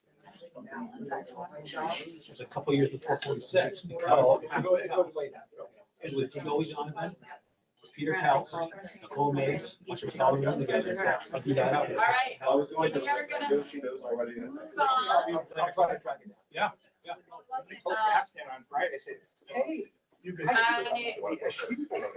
I'm really excited to introduce our partners from Afton Partners, Aressa, Coley, and Ellen Johnson. And if they have other members of their team here, they will introduce them. But I would just preface it. First of all, we appreciate you being part of the conversation. I think you get a sense of how important this work is to all of us and to all of Vermont. And we're really excited to have your perspective and help us. So with that, I am going to turn it over to the two of you. All right. Thank you so much, Megan. I appreciate it. And good afternoon, everyone. Thank you so much for letting us sit in on the first half of this meeting. I'm very excited to be working with you all and to dig in a little bit more this afternoon. So just to give you a high-level overview of who Afton Partners is, we are a public sector consulting firm that is aimed at building and sustaining equitable public policies, programs, and systems across the birth to career spectrum. Our mission really is to create those conditions that enable all people to thrive, and our priority is to empower our clients to positively impact people's lives. So it feels very aligned to what you all have been talking about so far. We really pride ourselves on choosing those projects that allow us to prioritize justice and collaborate inclusively, as well as center the human experience, which is what we will be talking about this afternoon. If we go to the next slide. So just to give you a sense of our roadmap for this afternoon, you can see here that we'll do a little bit of context setting by way of introductions of our team. And then we'd like to talk a bit about the project timeline and approach and share with you sort of how we're planning to engage all of you and move forward with this project. And then we'll end our time together with a conversation and discussion around sort of goals and priorities. So to really have a shared understanding of what it is that we're trying to accomplish together and start to get some of your feedback and input to develop that plan. On the next slide, you will see some pictures of our team. So as Megan mentioned, I'm joined today by Aressa, and Kristen is also with us on the call. And we are working in collaboration with Collaborative Communications, and Maura is here as well, and we'll say a few words in just a bit. So very excited to be with you all today, and I'm going to turn it over to Aressa, who's going to share a little bit about our approach and what we plan to accomplish together. Awesome. Thank you, Ellen. Good afternoon, everyone. My name is Aressa Coley, and I'm also a senior director at Afton Partners. We are honored to be here with you all today. To tell you a little bit more about my background. My background and passion is in education systems building.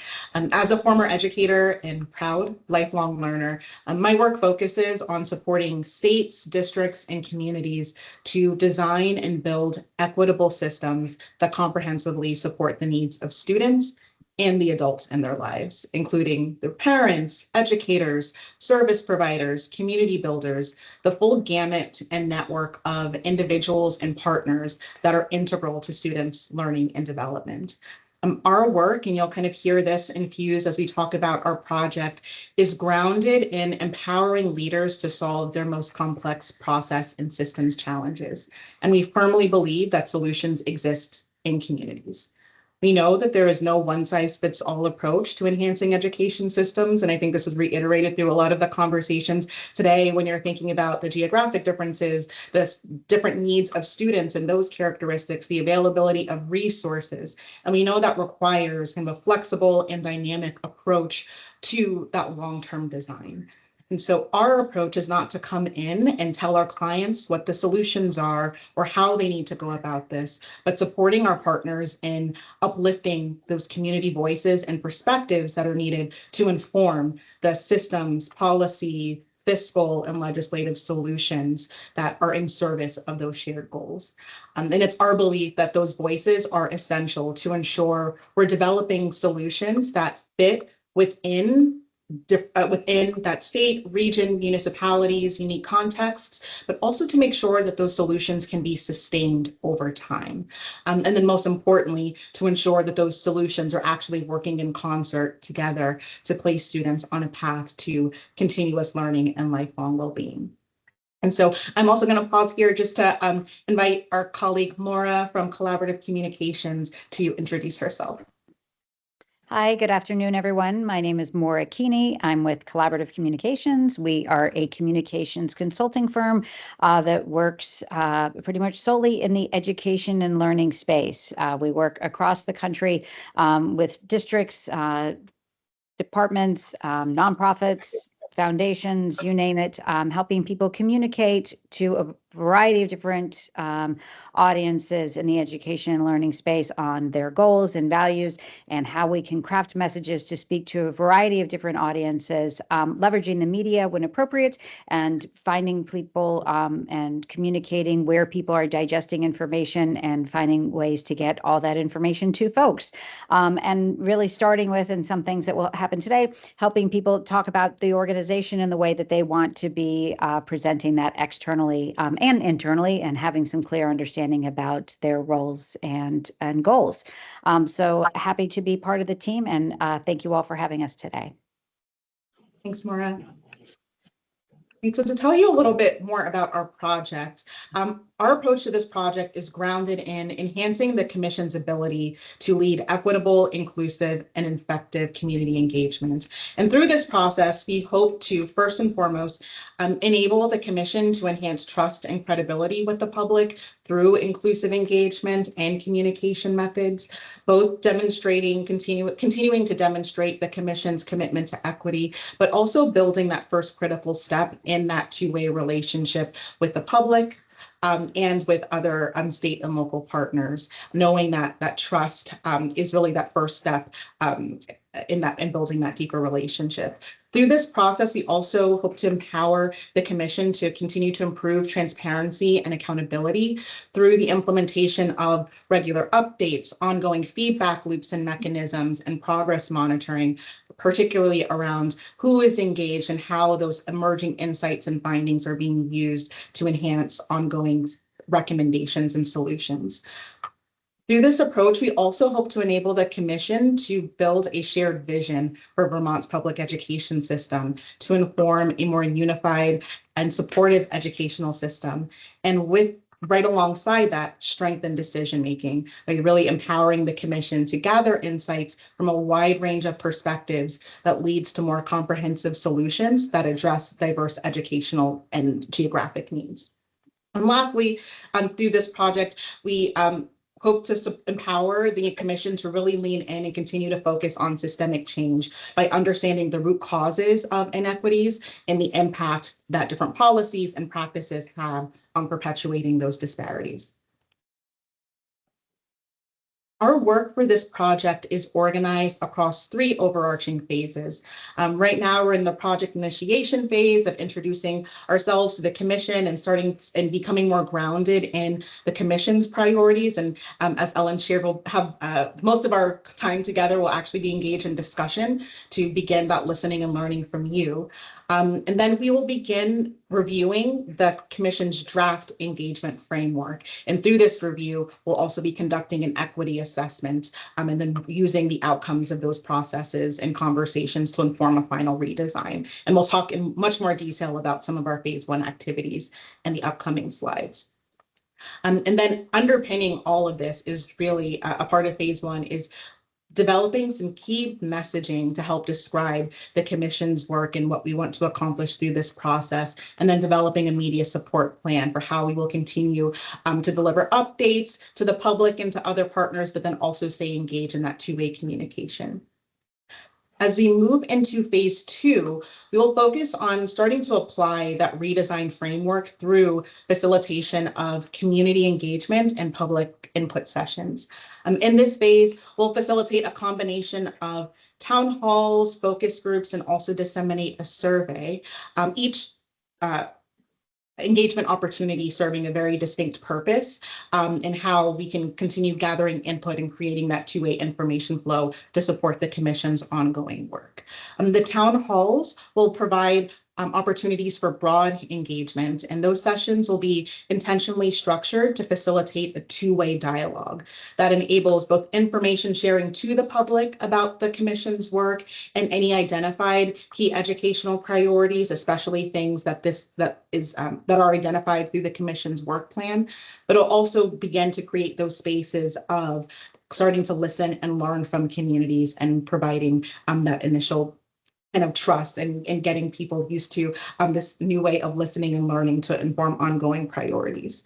Some of the stakeholder groups that will be prioritized in this space will include, but aren't limited to, like educators, parents, students, district staff, community-based organizations, education specialists, and others that the commission has identified as helping us to really understand comprehensively the existing needs and challenges. The town halls will be offered both for in-person and virtual participation to account for differences in geographic needs and access challenges. Our focus groups will build on the findings and emerging insights captured through our town halls, but will allow us to go deeper with specific priority populations to understand some of their unique challenges and some of the unique opportunities, both tied to their characteristics and their community characteristics, but also some of the availability of the local systems that are at play. And we really are envisioning these focus groups are helping us to tease out the nuances or helping us to tease out some of those gray areas where solutions may not fit or apply to that unique setting or that unique set of characteristics.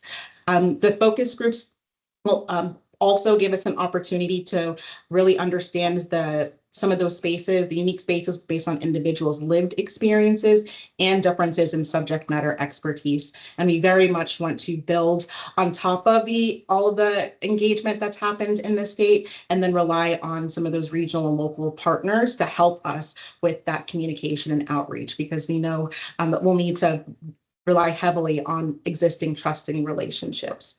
And within these focus groups, we would prioritize potentially, in addition to the populations I listed before, like educators, parents, students, et cetera, but local government representatives, possible immigrant communities, multilingual learners, individuals with disabilities, BIPOC communities, and others that are identified by the commission.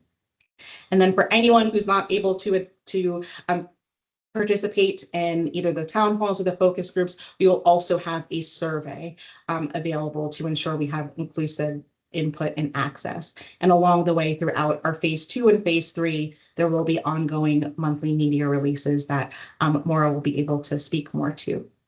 Then on our final phase of this work, we'll focus on training and capacity building. So based on our engagements through phase 2, that will support the commission's ongoing work. We'll also use that as an opportunity to fine tune any aspects of the framework that can be strengthened based on what we're learning and through our engagements. And so in phase 3, we'll actually develop a training curriculum and materials and facilitate training workshops with the commission to make sure that all commissioners are equipped with the knowledge and skills to apply the newly redesigned framework and to continue leading inclusive and equitable engagements. This slide just offers a high-level view of the timeline for our project. So we're in phase 1 now, and phase 1 will last between now and I would say early spring. Phase 2 will span spring and summer, and then in phase 3 will take place during the fall. So we'd now like to spend some time providing a bit more detail about our phase 1 activities before moving into our discussion. So I'm going to turn things over to Maura to talk about our media support approach. Great, thanks, Aressa. As I mentioned earlier, one of the first things we like to do before going out to the media is making sure internally we're all really in agreement and clear on the key messages and how we want to be introducing or reintroducing and continuing to introduce the commission to external audiences. So we'll spend a little bit of time, and some of those questions will come up later in this hour, but this will be an ongoing process of starting to put down in writing. Certainly there's current information about the commission, but making sure that some key questions that people have been asking and will continue to ask, that there's some shared understanding about responses of, the role and the charge and the purpose of the commission. So as we communicate that externally, everyone is clear and on the same page of that. Certainly, press releases are a wonderful way to codify and get information out on a monthly level, and then they can be posted and people can go back to them. But we also like to pair that with some relationship building with key reporters that are trusted, and that we can get some relationships where you can go to them when there's information you want to be putting out about engagement opportunities, and they can come to you when they're hearing things out there and want to get clarity on this or hear your perspective on things.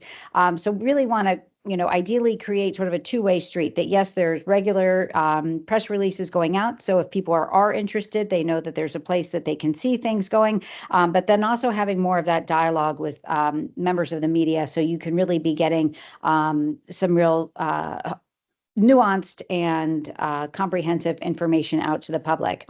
And we find too that the more people understand sort of your role and your purpose, the more likely they are to dedicate their time and energy to engaging and sharing their opinion when they have a real clear understanding of who this organization is and what that's about.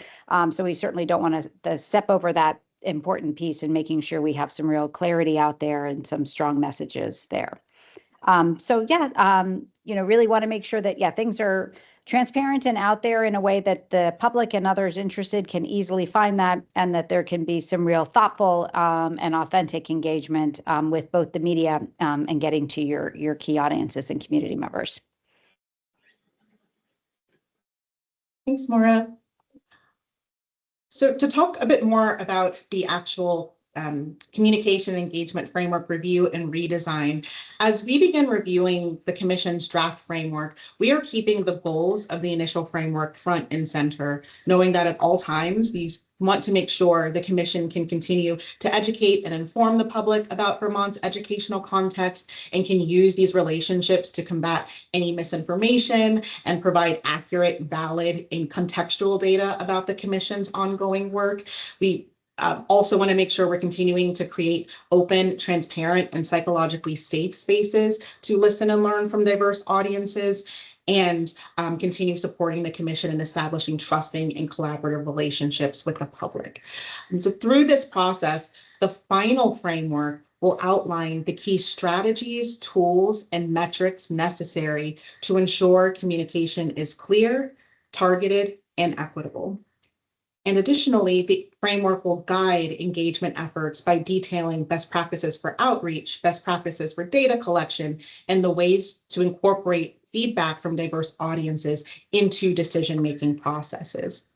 The last thing I'll say about the redesigned framework is that it will be intentionally designed to be flexible and dynamic to ensure that it can adapt to Vermont's evolving needs while assuring that communication and engagement can remain accessible, equitable, and inclusive as all of these changes are happening around the system, but really using that communication and engagement space as that consistent mechanism for the public and other state partners to stay closely connected to the Commission's work and in service of their long-term goals.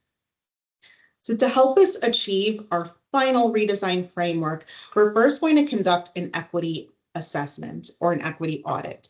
And this will help us to identify gaps in the current framework itself that might hinder equitable participation or equitable outcomes, but will also give us an opportunity to assess both the framework and existing processes in their ability to effectively address the diverse needs of different communities.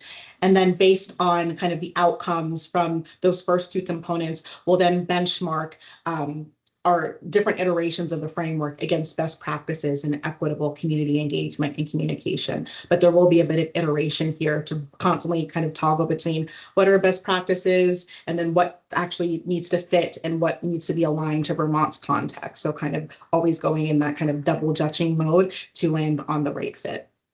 And then based on the outcomes from that assessment and our ongoing conversations with you all, and which might also include some one-on-one conversations with other partners in the field, we're going to incorporate all of that feedback and then leverage any additional data through like publicly available data to deepen our understanding of different cultural or regional dynamics, and then finalize this by strengthening any opportunities to enhance fairness, inclusivity, or accessibility.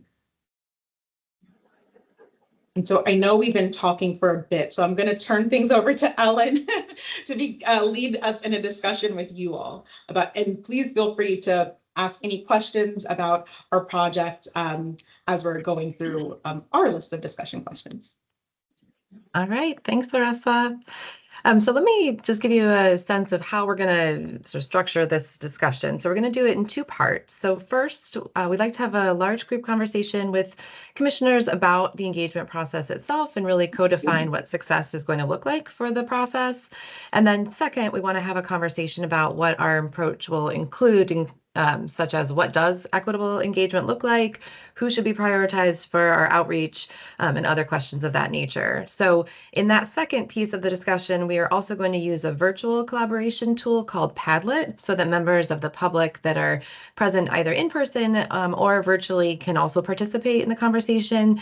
We will have a QR code on those slides so that folks can take a picture of that with their phone and engage in that way as well. So just wanted to give you a lay of the land of how we're going to engage in the discussion. So first, let's go ahead and dive in to talking about the engagement process itself.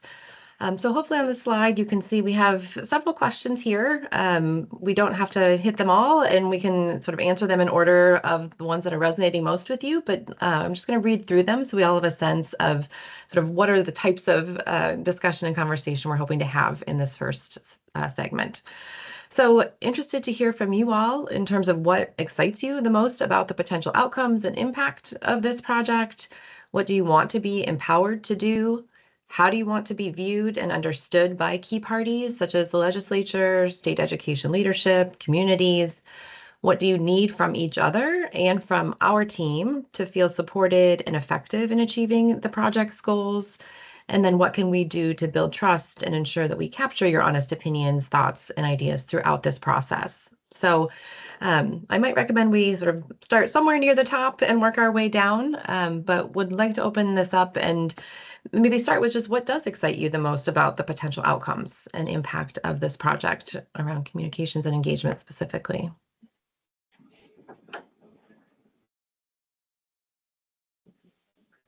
I'll start. We're a limited capacity group here, and frankly, having other folks take on the hard work of helping us reach the people who we don't often have the ability to reach is what excites me. I mean, there are going to be, we have a lot of our state and our residents aren't necessarily embracing of all the new technologies, so I'd be careful about relying on apps and QR codes. But it's, there's a large segment of people who are largely disassociated from these big decisions and these big issues. And I look forward to your strategies to reach them. Appreciate that. Thank you. Jennifer. So I was reading the question as what excites me about the project and not necessarily about having you guys on board, although I'm happy that you're on board. But I think what excites me about the project, if I'm understanding that correctly, is just the ability to be a part of really thinking deeply about and shepherding in transformative change to education in Vermont. I mean, it hasn't happened in at least a generation. And, for a variety of reasons, I think the time is right to do it now. So I'm kind of excited about that. Great. Thank you. And yes, you did read the question correctly. I'll agree that since I did not hear it correctly. We'll take all responses. So I'll say what excites me is you saw us a few minutes ago get into the weeds really quickly. We can go into the weeds as deep as anybody. And I think this is a chance, as Jen just said, for us, you know, it's been a long time since we've actually looked at the whole system as a whole. Take a look at that and hear from Vermonters, as Peter noted. We're slow to adopt new technologies, for example, around the state. But we are not short of opinions and people who have things to say, which is great. And I think we can embrace that, and I hope you will help us do that. But I think it's a real opportunity to pick our head up and look a little bit further down the road to see where we want to go in a way that is sustainable, that's consistent with Vermont values, and is responsive to Vermonters. All at the same time, it's a huge lift. But I think it's a very, in my career, it's a unique opportunity. Thank you for that. Thank you for.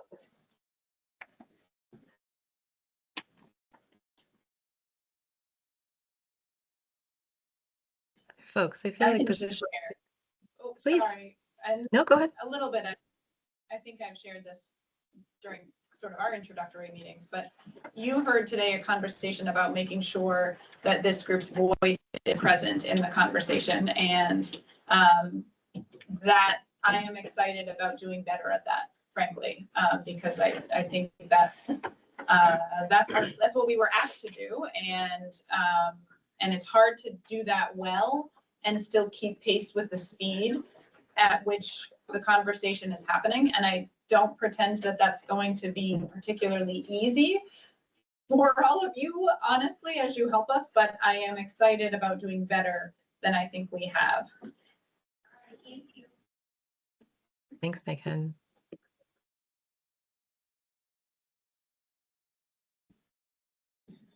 Nicole, go ahead.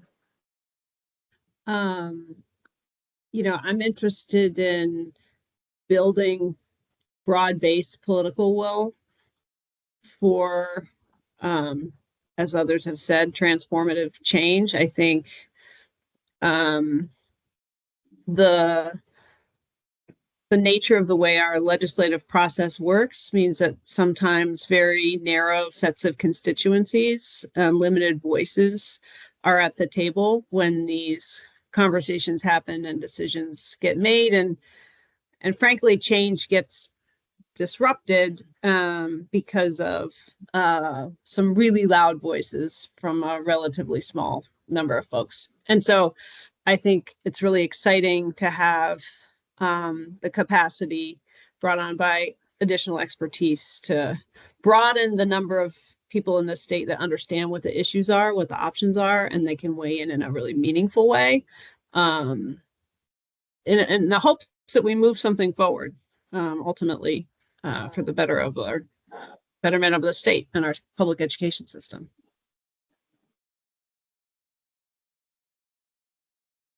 I appreciate all of this. I feel like what I've heard so far is some appreciation for added capacity to do some of these things, like pull up to this sort of larger, big picture, systemic view and do more comprehensive engagement across the state. So we are up for the challenge and excited about all of that. Curious, just moving down this list of questions, how you are interested in being viewed and understood by some of the key parties. We've listed some here, but I know there are more. So how would you like to be viewed and understood by legislature, state education leadership, communities, etc.?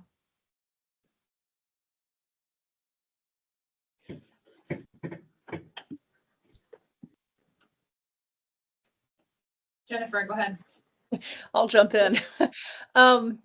These are not easy conversations, and I think they're only going to get more difficult the closer we get to our finish line. And I'm quite sure that people will find things to love about what the commission is proposing, and things that they will find frustrating about what the commission is proposing. So I think, personally, what I want to be communicated is that the commission has been thoughtful and fair and, really determined to be inclusive in considering different points of view, and that we are really trying to put together something that really maximizes the best and minimizes the worst. And just that we've done so in a very thoughtful, methodical way. Mhm. Yeah, so be. Mhm.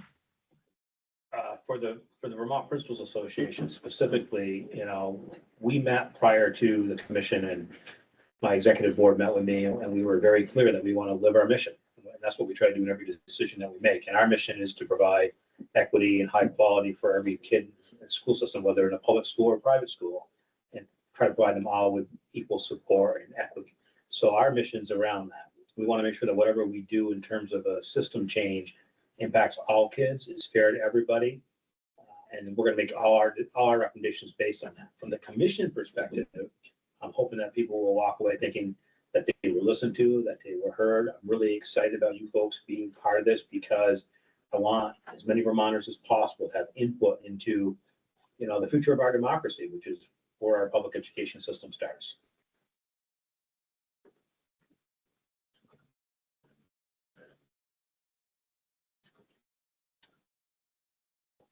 I appreciate both of those comments for how you want people to feel too, about having been engaged in this process, and that they feel heard and respected and listened to, and that is communicated to them, and that has been their experience. I think that's really powerful.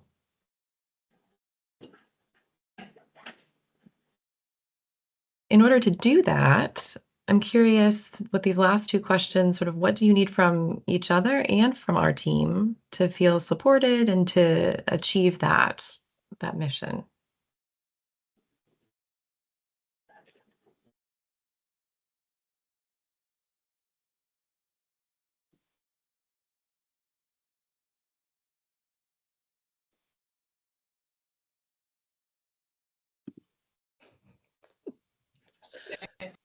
I'll go again. Go, Jen. I think one of the biggest challenges that I find is just the volume of data, whether that's coming from members of the public with public comment, or the reports that have been produced, or, there's a real steep learning curve, and this is very technical stuff that the commission is considering when we start thinking about a funding formula and what goes into that. There's a lot of data.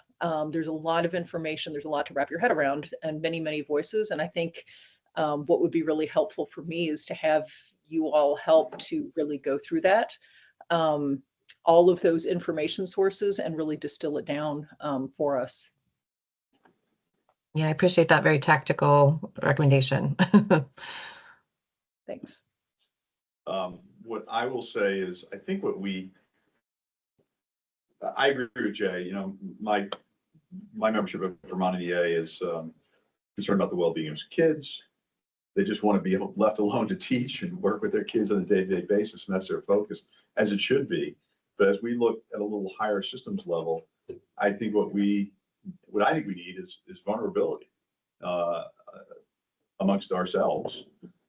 This is risky business, and so what we need from you all, perhaps, is confidentiality on occasion, and collaboration in a confidential manner, because there may be conversations that you may be able to have with some, or one of us, or two of us, or whatever, that might move the process along, I'll say it that way, in ways that we couldn't have in public, perhaps. And so we'll need your counsel and confidentiality to be able to do that. Mm-hmm. I would just say, I think it would be helpful to have information from people that we sometimes don't hear from. There are those of us who are always paying attention to these kinds of interactions and questions and conversations, and that's helpful. But we know there's a lot of parents, teachers, people out there who just don't generally have time to engage in this. And I think that they're important voices that often are not heard by us and others.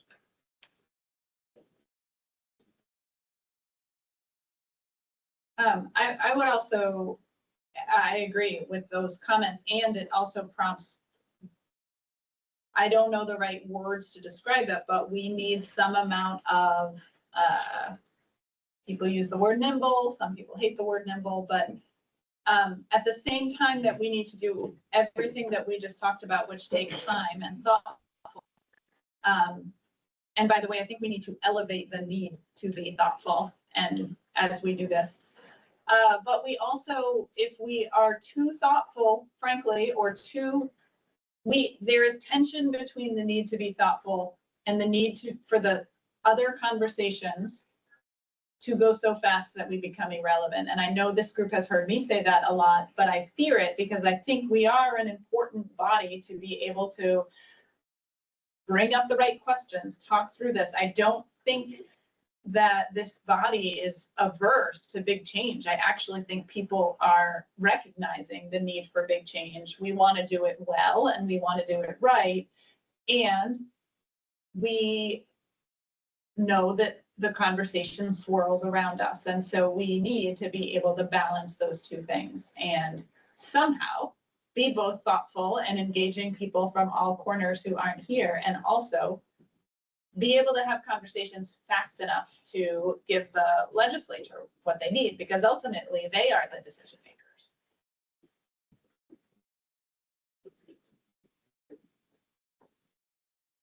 Yeah, I'm definitely hearing that the careful balance of making sure that we do everything we can to engage all of the voices, particularly those that are maybe have traditionally been overlooked for a variety of reasons, and balancing that sort of comprehensive engagement with keeping pace with how quickly things are moving. And so we will be trying to thread that needle very carefully as we move forward.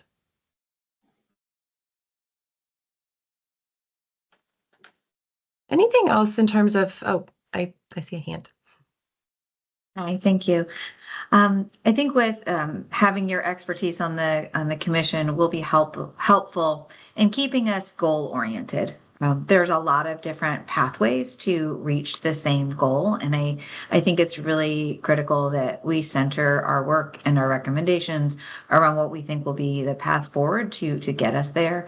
And so within that, being really clear around how we are defining student success, how we're defining a quality of public education system for our state. And as we engage in those conversations, there's a lot of passion in this work, as there should be, because it's about educating our kids and our next generation. And so I think it's important as we engage in these conversations to make sure we're clear around how we're communicating. So words have different meanings to different folks depending on maybe their experience. And so I think always as we're engaging in these conversations to probing, and we're like, help describe what that means, help describe what you're hoping to achieve in kind of a future state. And I think that's helpful because sometimes conversation can be stopped because maybe it's a word that's a triggering word, or it's something that has a different meaning in a different community context. And so with your expertise in community engagement, I think it will be really helpful to have you as a resource in really providing those probing questions to surface the essence of either a concern or a goal that's being articulated beyond kind of jargon sometimes that might be misunderstood or mean different things to different folks.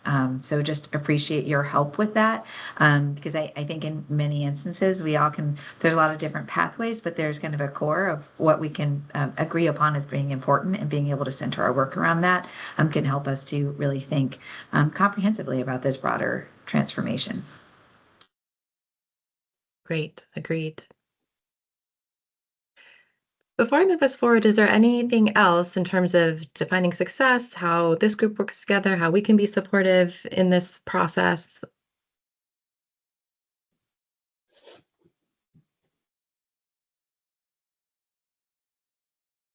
Okay.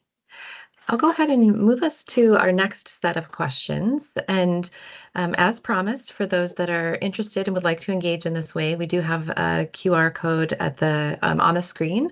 So members of the public, you're encouraged to scan this code if you'd like, and it will pull up a tool called a Padlet, which is sort of functions as virtual Post-it notes. And so you can add your thoughts there if you so choose.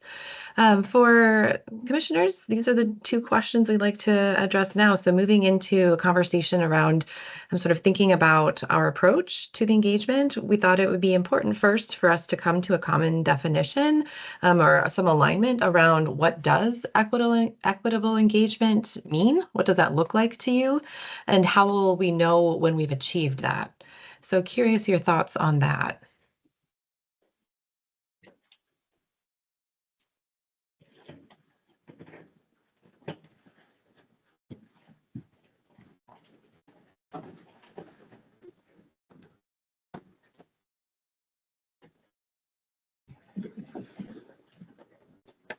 Mike? I think one question I would have is, let's take a look at what the demographics, different kind of demographics are for Vermont, and then how do our response rates compare to those demographics across the state?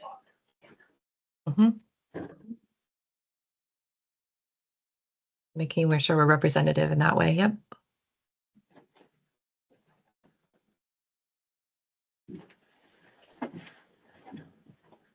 Nicole? So I live in a community where there's a lot of non-English speakers. So when I think about equitable engagement, it's identifying barriers to participation that may exist for populations that policy changes impact, but who typically aren't at the table when those policies are talked about. So being really clear about who we want to engage and what strategies need to be employed in order to eliminate barriers to participation. So we use like translators and like UN headsets at our public meetings to ensure that folks have access to real-time translation of topics that are important to them. As an example. That's great, really helpful, and gets to that second question on this slide as well in terms of what has worked well with engagement efforts in the past and how to make them equitable. So appreciate those suggestions. Other folks in terms of what equitable engagement looks like, specific audiences that you might be thinking of when you think in terms of who needs to be included.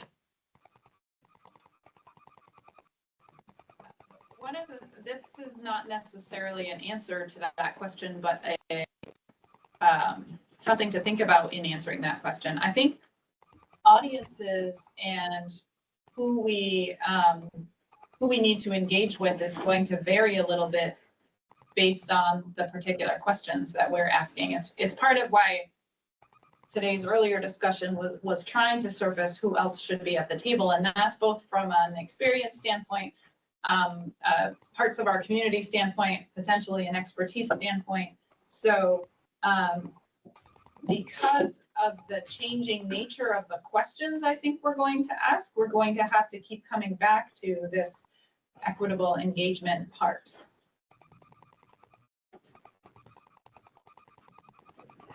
Oliver, I see your hand. Yeah, I think we need to really be thoughtful about how we engage folks in more rural areas of the state, particularly balancing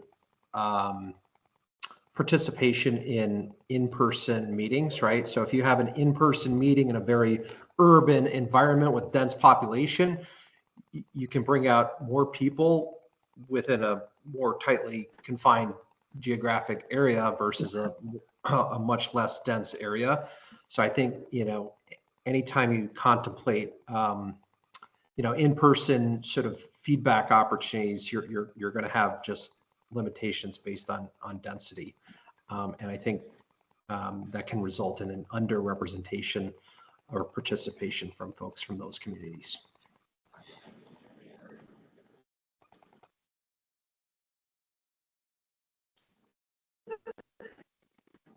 I think this is meant to be interactive. There's a member of the public who has their hand up, and then Zoe. Sharon, you're the next person in the queue. Thank you. When I think about equitable engagement, I think about the study that was done when ARPA funding came around, the Vermont Underserved Community Index. my entire district is at the bottom, or at the top of that index. I think that's a really nice piece of data with a lot of technical documentation that could invite underserved communities to the table. Hope that would be used. Thank you. Zoe?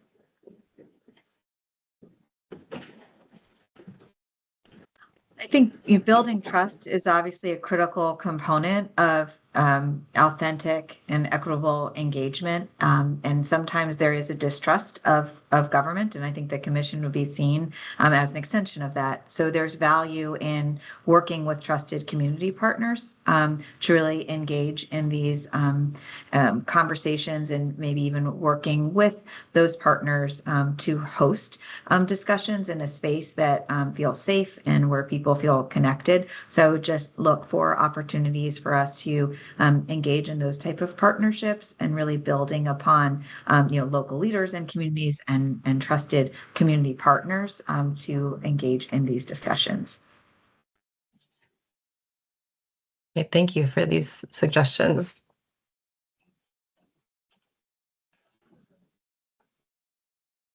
I know there has been some amount of engagement that has happened already, and so I'm curious, for those that have been part of that or participated in that, what has worked well with any of those engagement efforts, and maybe what has been challenging that we'd like to avoid moving forward?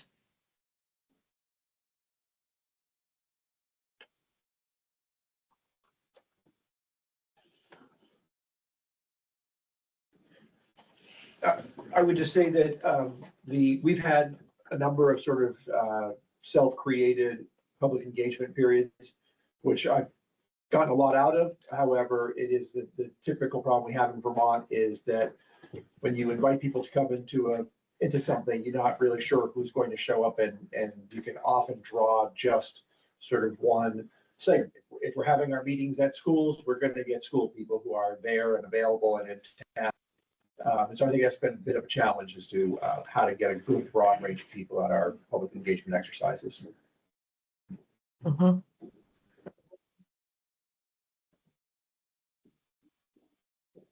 I had a difficult time participating when I tried remotely for one of the sessions at least, and admittedly I didn't try again, so.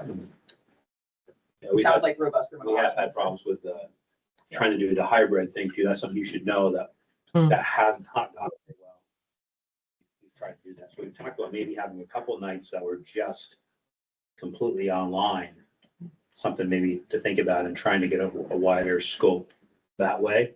And to Peter's comments earlier, we've got quite a few school board members, teachers, former teachers have shown up, concerned property taxpayers, but nowhere near the numbers I'd like to see us getting for these.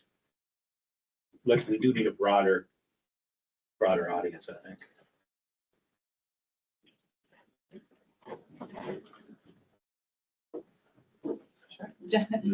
Okay, Jennifer and then Nicole. Thanks. So I think one of the challenging things, just to kind of piggyback on other comments, is trying to figure out, like, when is the right time to have these meetings? Because, do you have it during the day because people work during the day? Do you have in the evening because people have kids that they're trying to take care of, and some people work at night? Do you have it on the weekend? A little bit of each. I think the scheduling of it is always going to be a challenge. Mm-hmm. I think defining to what end we're asking people to engage is really important. If there's not a clear reason for folks to give their time, some of which is quite precious, to these conversations, they won't show up. Meals sometimes work, childcare certainly works, but ultimately people have to feel like they know why they're being asked to show up. They know what impact it may or may not have. And they feel like it's not just for show. We're not just checking a box to say, oh, we did that. But that it is built on, there has to be some trust built, I think, with folks to know what we're using this information to do. If that's not there, they won't come. Yeah, I appreciate that sort of speaking to their motivations and establishing that trust, sort of who are the partners that we're leveraging that are trusted partners. I think maybe back to Zoe, your comment around partnering with community groups that are already, sort of established can be really helpful. Yeah, I've been writing down a lot of things. We're taking a lot of notes here in terms of, I've heard things like making sure we have demographic representation, eliminating a lot of the barriers that might exist to folks participating, which includes things like language access, in some cases transportation access. So being really mindful about can we do things online, and does that allow for more people, but also being careful of sort of technology, and that's not causing more frustration for folks, as well as then the timing and the scheduling of some of our engagement sessions to make sure that we're including a mix and can get folks who have varied work schedules involved. So appreciate all of that. I'm looking at our time. So, oh, please go ahead. One last thought. I'm going to give ourselves a pat on the back because I actually think we did, without any assistance from some experts such as yourself, pretty decently so far. We can do better, certainly. But I know that for one, when we were in Randolph in October, as Superintendent Mike Clark was here earlier mentioned, we broke up into little groups. I had a really dynamic group with me. I had somebody who never went to school in Vermont, but was from New Hampshire. I would say was not thrilled with our current tax system, and she thought she was paying too much. I'll just say it that way. And when other people at the group explained to her what things were going on in the school and how we were, meeting the needs of kids in ways that she could not have imagined, I assume, when she was back in school some years ago. I think her head exploded at one point, but she also began to understand the challenges that the schools have. And it was a really dynamic, and there was somebody who was from state government, who had been in state government and understood incredibly well the systems in the state and the education system at large in my group, was able to interact with a neighbor of some sort. And that was, I didn't have to say a word, just sit back and watch. So I think that engagement with neighbor can be incredibly powerful, meaningful, and helpful to this group. And so, did it always work that well? No, it was just a one exchange. But working with people and getting them to discuss with each other what they see and what they have concerns about, incredibly meaningful, I think. And I think if we can replicate that and build upon that, I think we're all the better. Thanks, Jeff. Ellen, I just wanted to say one more thing, and then I know you're going to move us on. It was actually just picking up the thread around Nicole, that Nicole mentioned about what brings people out is feeling like they can make a difference. And it would be helpful, and this is almost less of a Afton thing and more of a, whether it's the legislature or whoever, they need to know that if they're going to come to the commission, they need to know that the commission's going to be listened to and be part of this. And whether that is sort of, affirmation from maybe it is the legislature because they are the body that has asked us to do this. I think that we need to continually elevate that we were asked to do this work. And because otherwise it will feel like they're coming, or they won't come, or they'll come to this thing that isn't the group that's going to be listened to. So, and apologies if that sounds like another version of what I've said previously, but it just strikes me that that's part of why people come out. But in the early sessions, it's why people came out to have the conversation that Jeff had. And as time goes on and things move quickly, I worry that there is that perception. So just wanted to elevate that. Yeah, no, that's great. Thank you, Megan. I am going to move us forward, just being mindful of time, to our final set of questions here, which is getting a bit more specific. So I wanted to dig in a little bit in terms of the voices or perspectives that you'd like to see prioritized in the engagement, and maybe identifying which of those audiences you think are hardest to reach, and if there are any specific strategies you have we'll take that, but just helping to do some prioritization. And then in that middle question, you can see on the right-hand side of the slide, there are certain groups that the commission is required to engage with. These were listed in the legislation. And so I'm curious what engagement might look like with these entities, or what it has looked like already.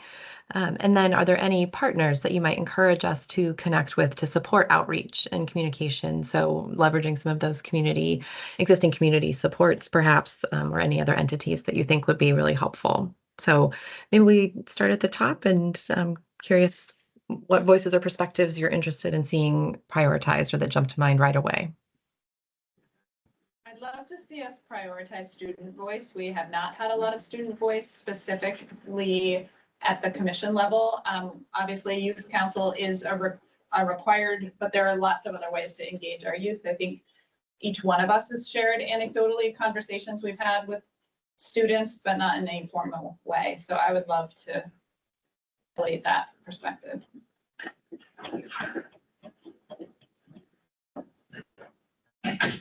In addition, I'd like to see us make sure that we're talking to parents of children with disabilities, making sure that they're not being left behind in any way, shape, or form, that they're not only allowed, but encouraged to give input. And I also worry about families of lower social economic status, and how we're reaching them, or how maybe we're not reaching them. That's been a concern of mine from the beginning of the commission. How do we really get out there and reach those people?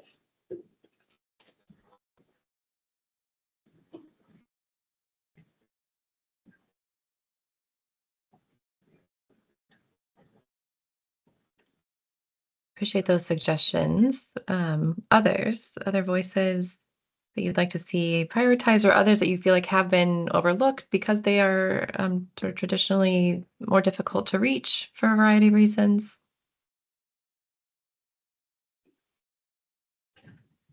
Yeah, Nicole?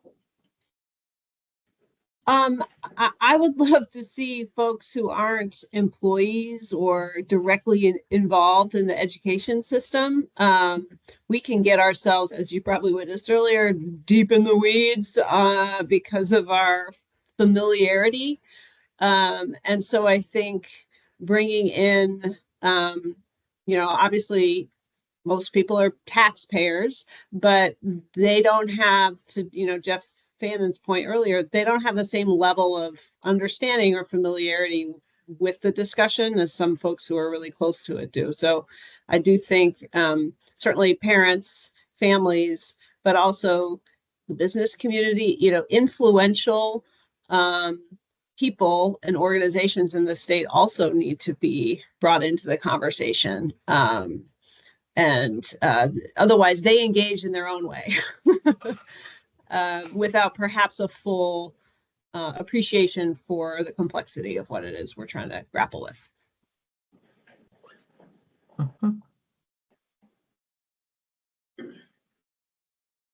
I'll add a very specific suggestion. I think many of us sort of understand what the Northeast Kingdom is all about, but I think often very rural Southern Vermont feels left out of a lot of these discussions, and that we really need to pay some attention.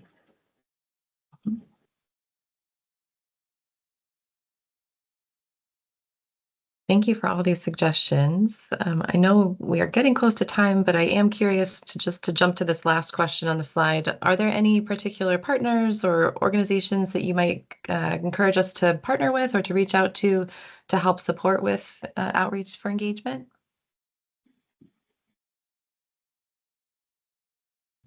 You might ask where this fits in with the work of the Vermont Council for Rural Development.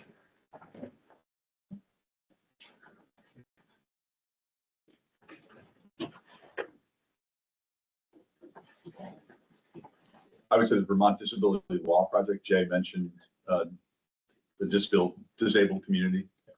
So the Vermont Disability Law Project. Vermont Family Network as well, alongside of those same lines.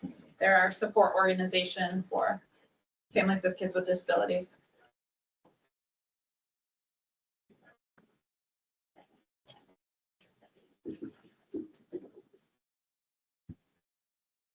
They're all excellent suggestions.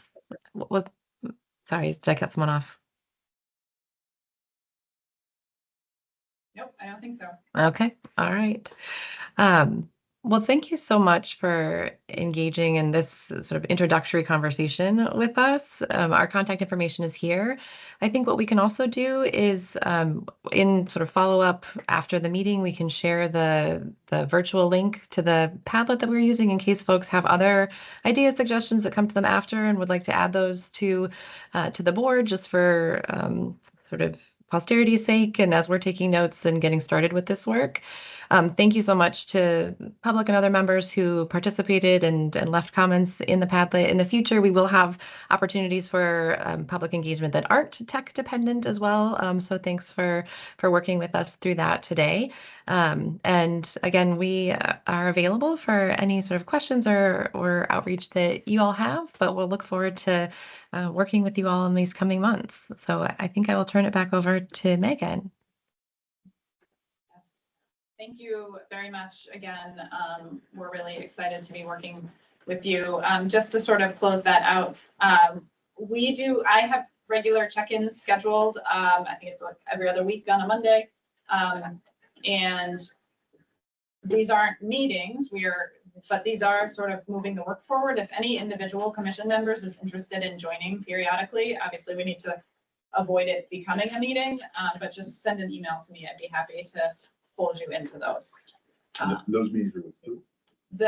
With Aressa and the team. Yeah, okay. just sort of client. Yeah. I thought so, but you didn't say that, so I just sure. So Megan, I think part of our larger conversation about how we're going to move forward as an organization, as a commission, I just really feel like our subcommittee that is charged with community engagement and communications really needs to meet more regularly. And we haven't met in a month, and I think if we're going to move this work forward, we don't want to put this all on you to have those conversations with Afton. I think our committee should be a part of those conversations. Not that we don't trust you, it's just we can add to that work and support that work. And I just think that's something that I would want to put back on the table for our discussion with the steering committee and all of those things. Yeah, I agree, John. It is a conversation for the steering group, right? Because, and that was more not specific to engagement, but just we need to operate as a full group. So I do think it needs to come back to the steering group. And the only thing I would add is some of that work I think is better done not in a committee meeting structure and all of the, and so we would need to sort that out. But absolutely, that's part of the offer for more participation. But I do think if every one of those client meetings is an open meeting, it makes it really difficult to do some of our work. So it's a both and. Okay, with that, our next agenda item is the more formal public comment opportunity. So again, we know we had a little bit of an opportunity for back and forth, and there is the Padlet. And as we move forward, we'll continue to expand that. It won't replace our general sort of open public comment as so. I will alternate again. This time I'll do the room first, and then we'll go from there. I'm also on the Career Center board, and CTE didn't come up. And I think that should be an important part of what you do. I don't know if it has fit in the past. The other thing is, I was super excited when I heard this commission was being started, because the issues that we're facing in education are huge, and the representation is really good. What distressed me a little was before you got your timeline established, the Department of Education came up with a proposal which flies in the face of what you're doing. So there's a lot of people who want to see what you guys come up with and how it can work, because it is a big issue for us and we all want to solve it. Another minor issue, you mentioned the women who couldn't believe the differences. I graduated high school in 1968, and I can't believe the services that are here. Our mental health services were a stick, and there wasn't even a school nurse. So I really appreciate what the schools here do and how they do it and the commitment of the people who are doing it. And being on the board, I realize how seriously the admin takes the budget, the finances, and we battle every year to do the best we can to provide the services in the most economical way. So we appreciate what you do, and that will help us as we move forward. Thank you. Thanks. Alan Gilbert on the screen. Hi, my name is Alan Gilbert. I live in Worcester. I have a title, and then I have 5 points I wanted to make. The title is, I think the commission should move forward and hopefully quickly. Decisions are being formed in the legislature and town meeting, and crossover will come sooner than you think. My first point is I think the commission should join Vermonters in rejecting the administration's plan to move to a 5-school district state. The plan simply doesn't pass any test of how we in Vermont relate to each other as citizens and as providers for our children. The administration's plan is based on so-called right sizing to national norms. The problem is that Vermont is so different from nearly every other state that making us like everybody else would greatly affect the most important service Vermont provides, which is public education equitably provided to every child. Consider for a moment what would happen if we were to right size our state legislature to national scale. We would have 10.5 representatives instead of 150, and we'd have 3.8 senators instead of 30 at the State House. Do we honestly think that this would work well for us? I doubt that downsizing our school districts would be any easier or productive than downsizing our legislature. Second item is protect rural K-6 schools for the value they bring to their students, parents, and communities. It's key that there be meaningful citizen oversight of individual local schools. Closure, either voluntary or forced, should only occur after an evaluation by the community. It isn't necessarily better to be bigger, but there may be circumstances when a school should close after an informed evaluation. Number 3 is strong consideration should be given to adopting an income-based property tax formula, as has been suggested by Public Assets and the National Education Association, NEA. A foundation formula model supported by the administration should not be considered. While used by many states, foundation models are rarely successful and almost always end up creating unequal education opportunities for students. A foundation formula has already been tried in Vermont and it failed. There's good reason why such formulas are effectively banned by law in Vermont. 4, the commission needs to identify cost drivers regarding state burdens placed on the education fund. Things such as pensions, health insurance increases, mental health services, lack of state support for school construction and student meals. This is important because getting to the end of nearly every legislative action are money questions. And finally, number 5, fair, open public engagement efforts are needed where the public is talked with rather than to. Separation into numerous discussion groups is often not productive as moderators steer discussion to specific topics that may not be of the greatest public interest.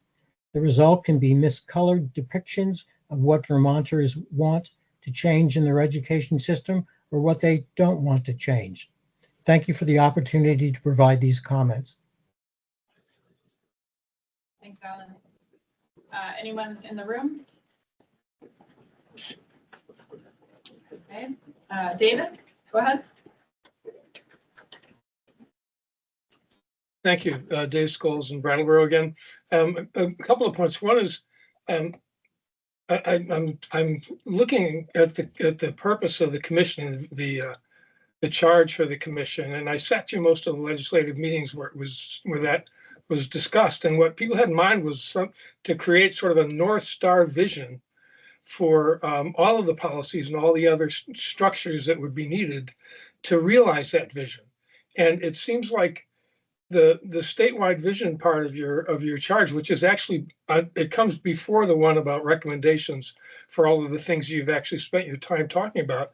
But things like, I mean, the professional level of support for teachers, or early education, or work-based learning, or the things that people care about are the things that you're supposed to be uncovering, and to create a vision for the model that then will be created by the legislature. And I know they asked for all of those, they gave you all of those charges or those policies to look into.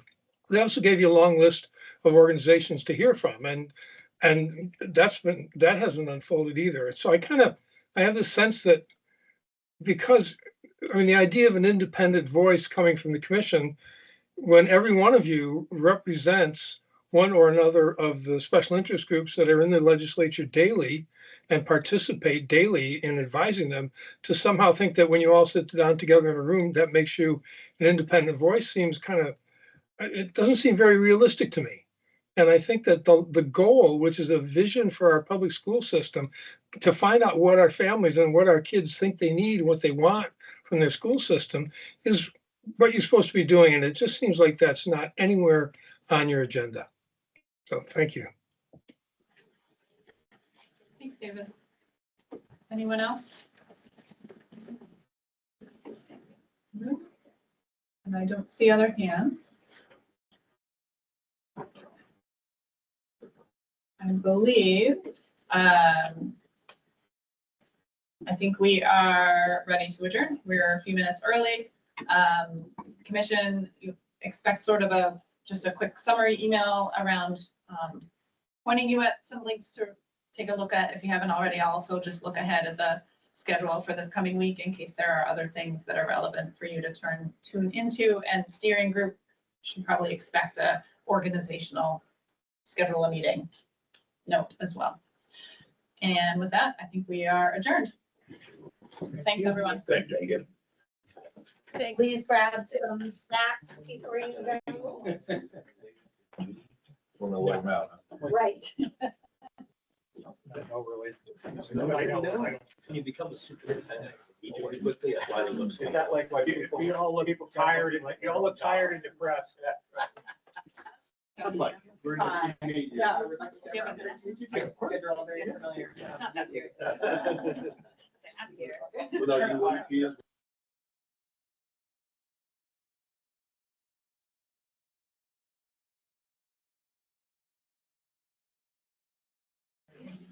Thank you so much for the point.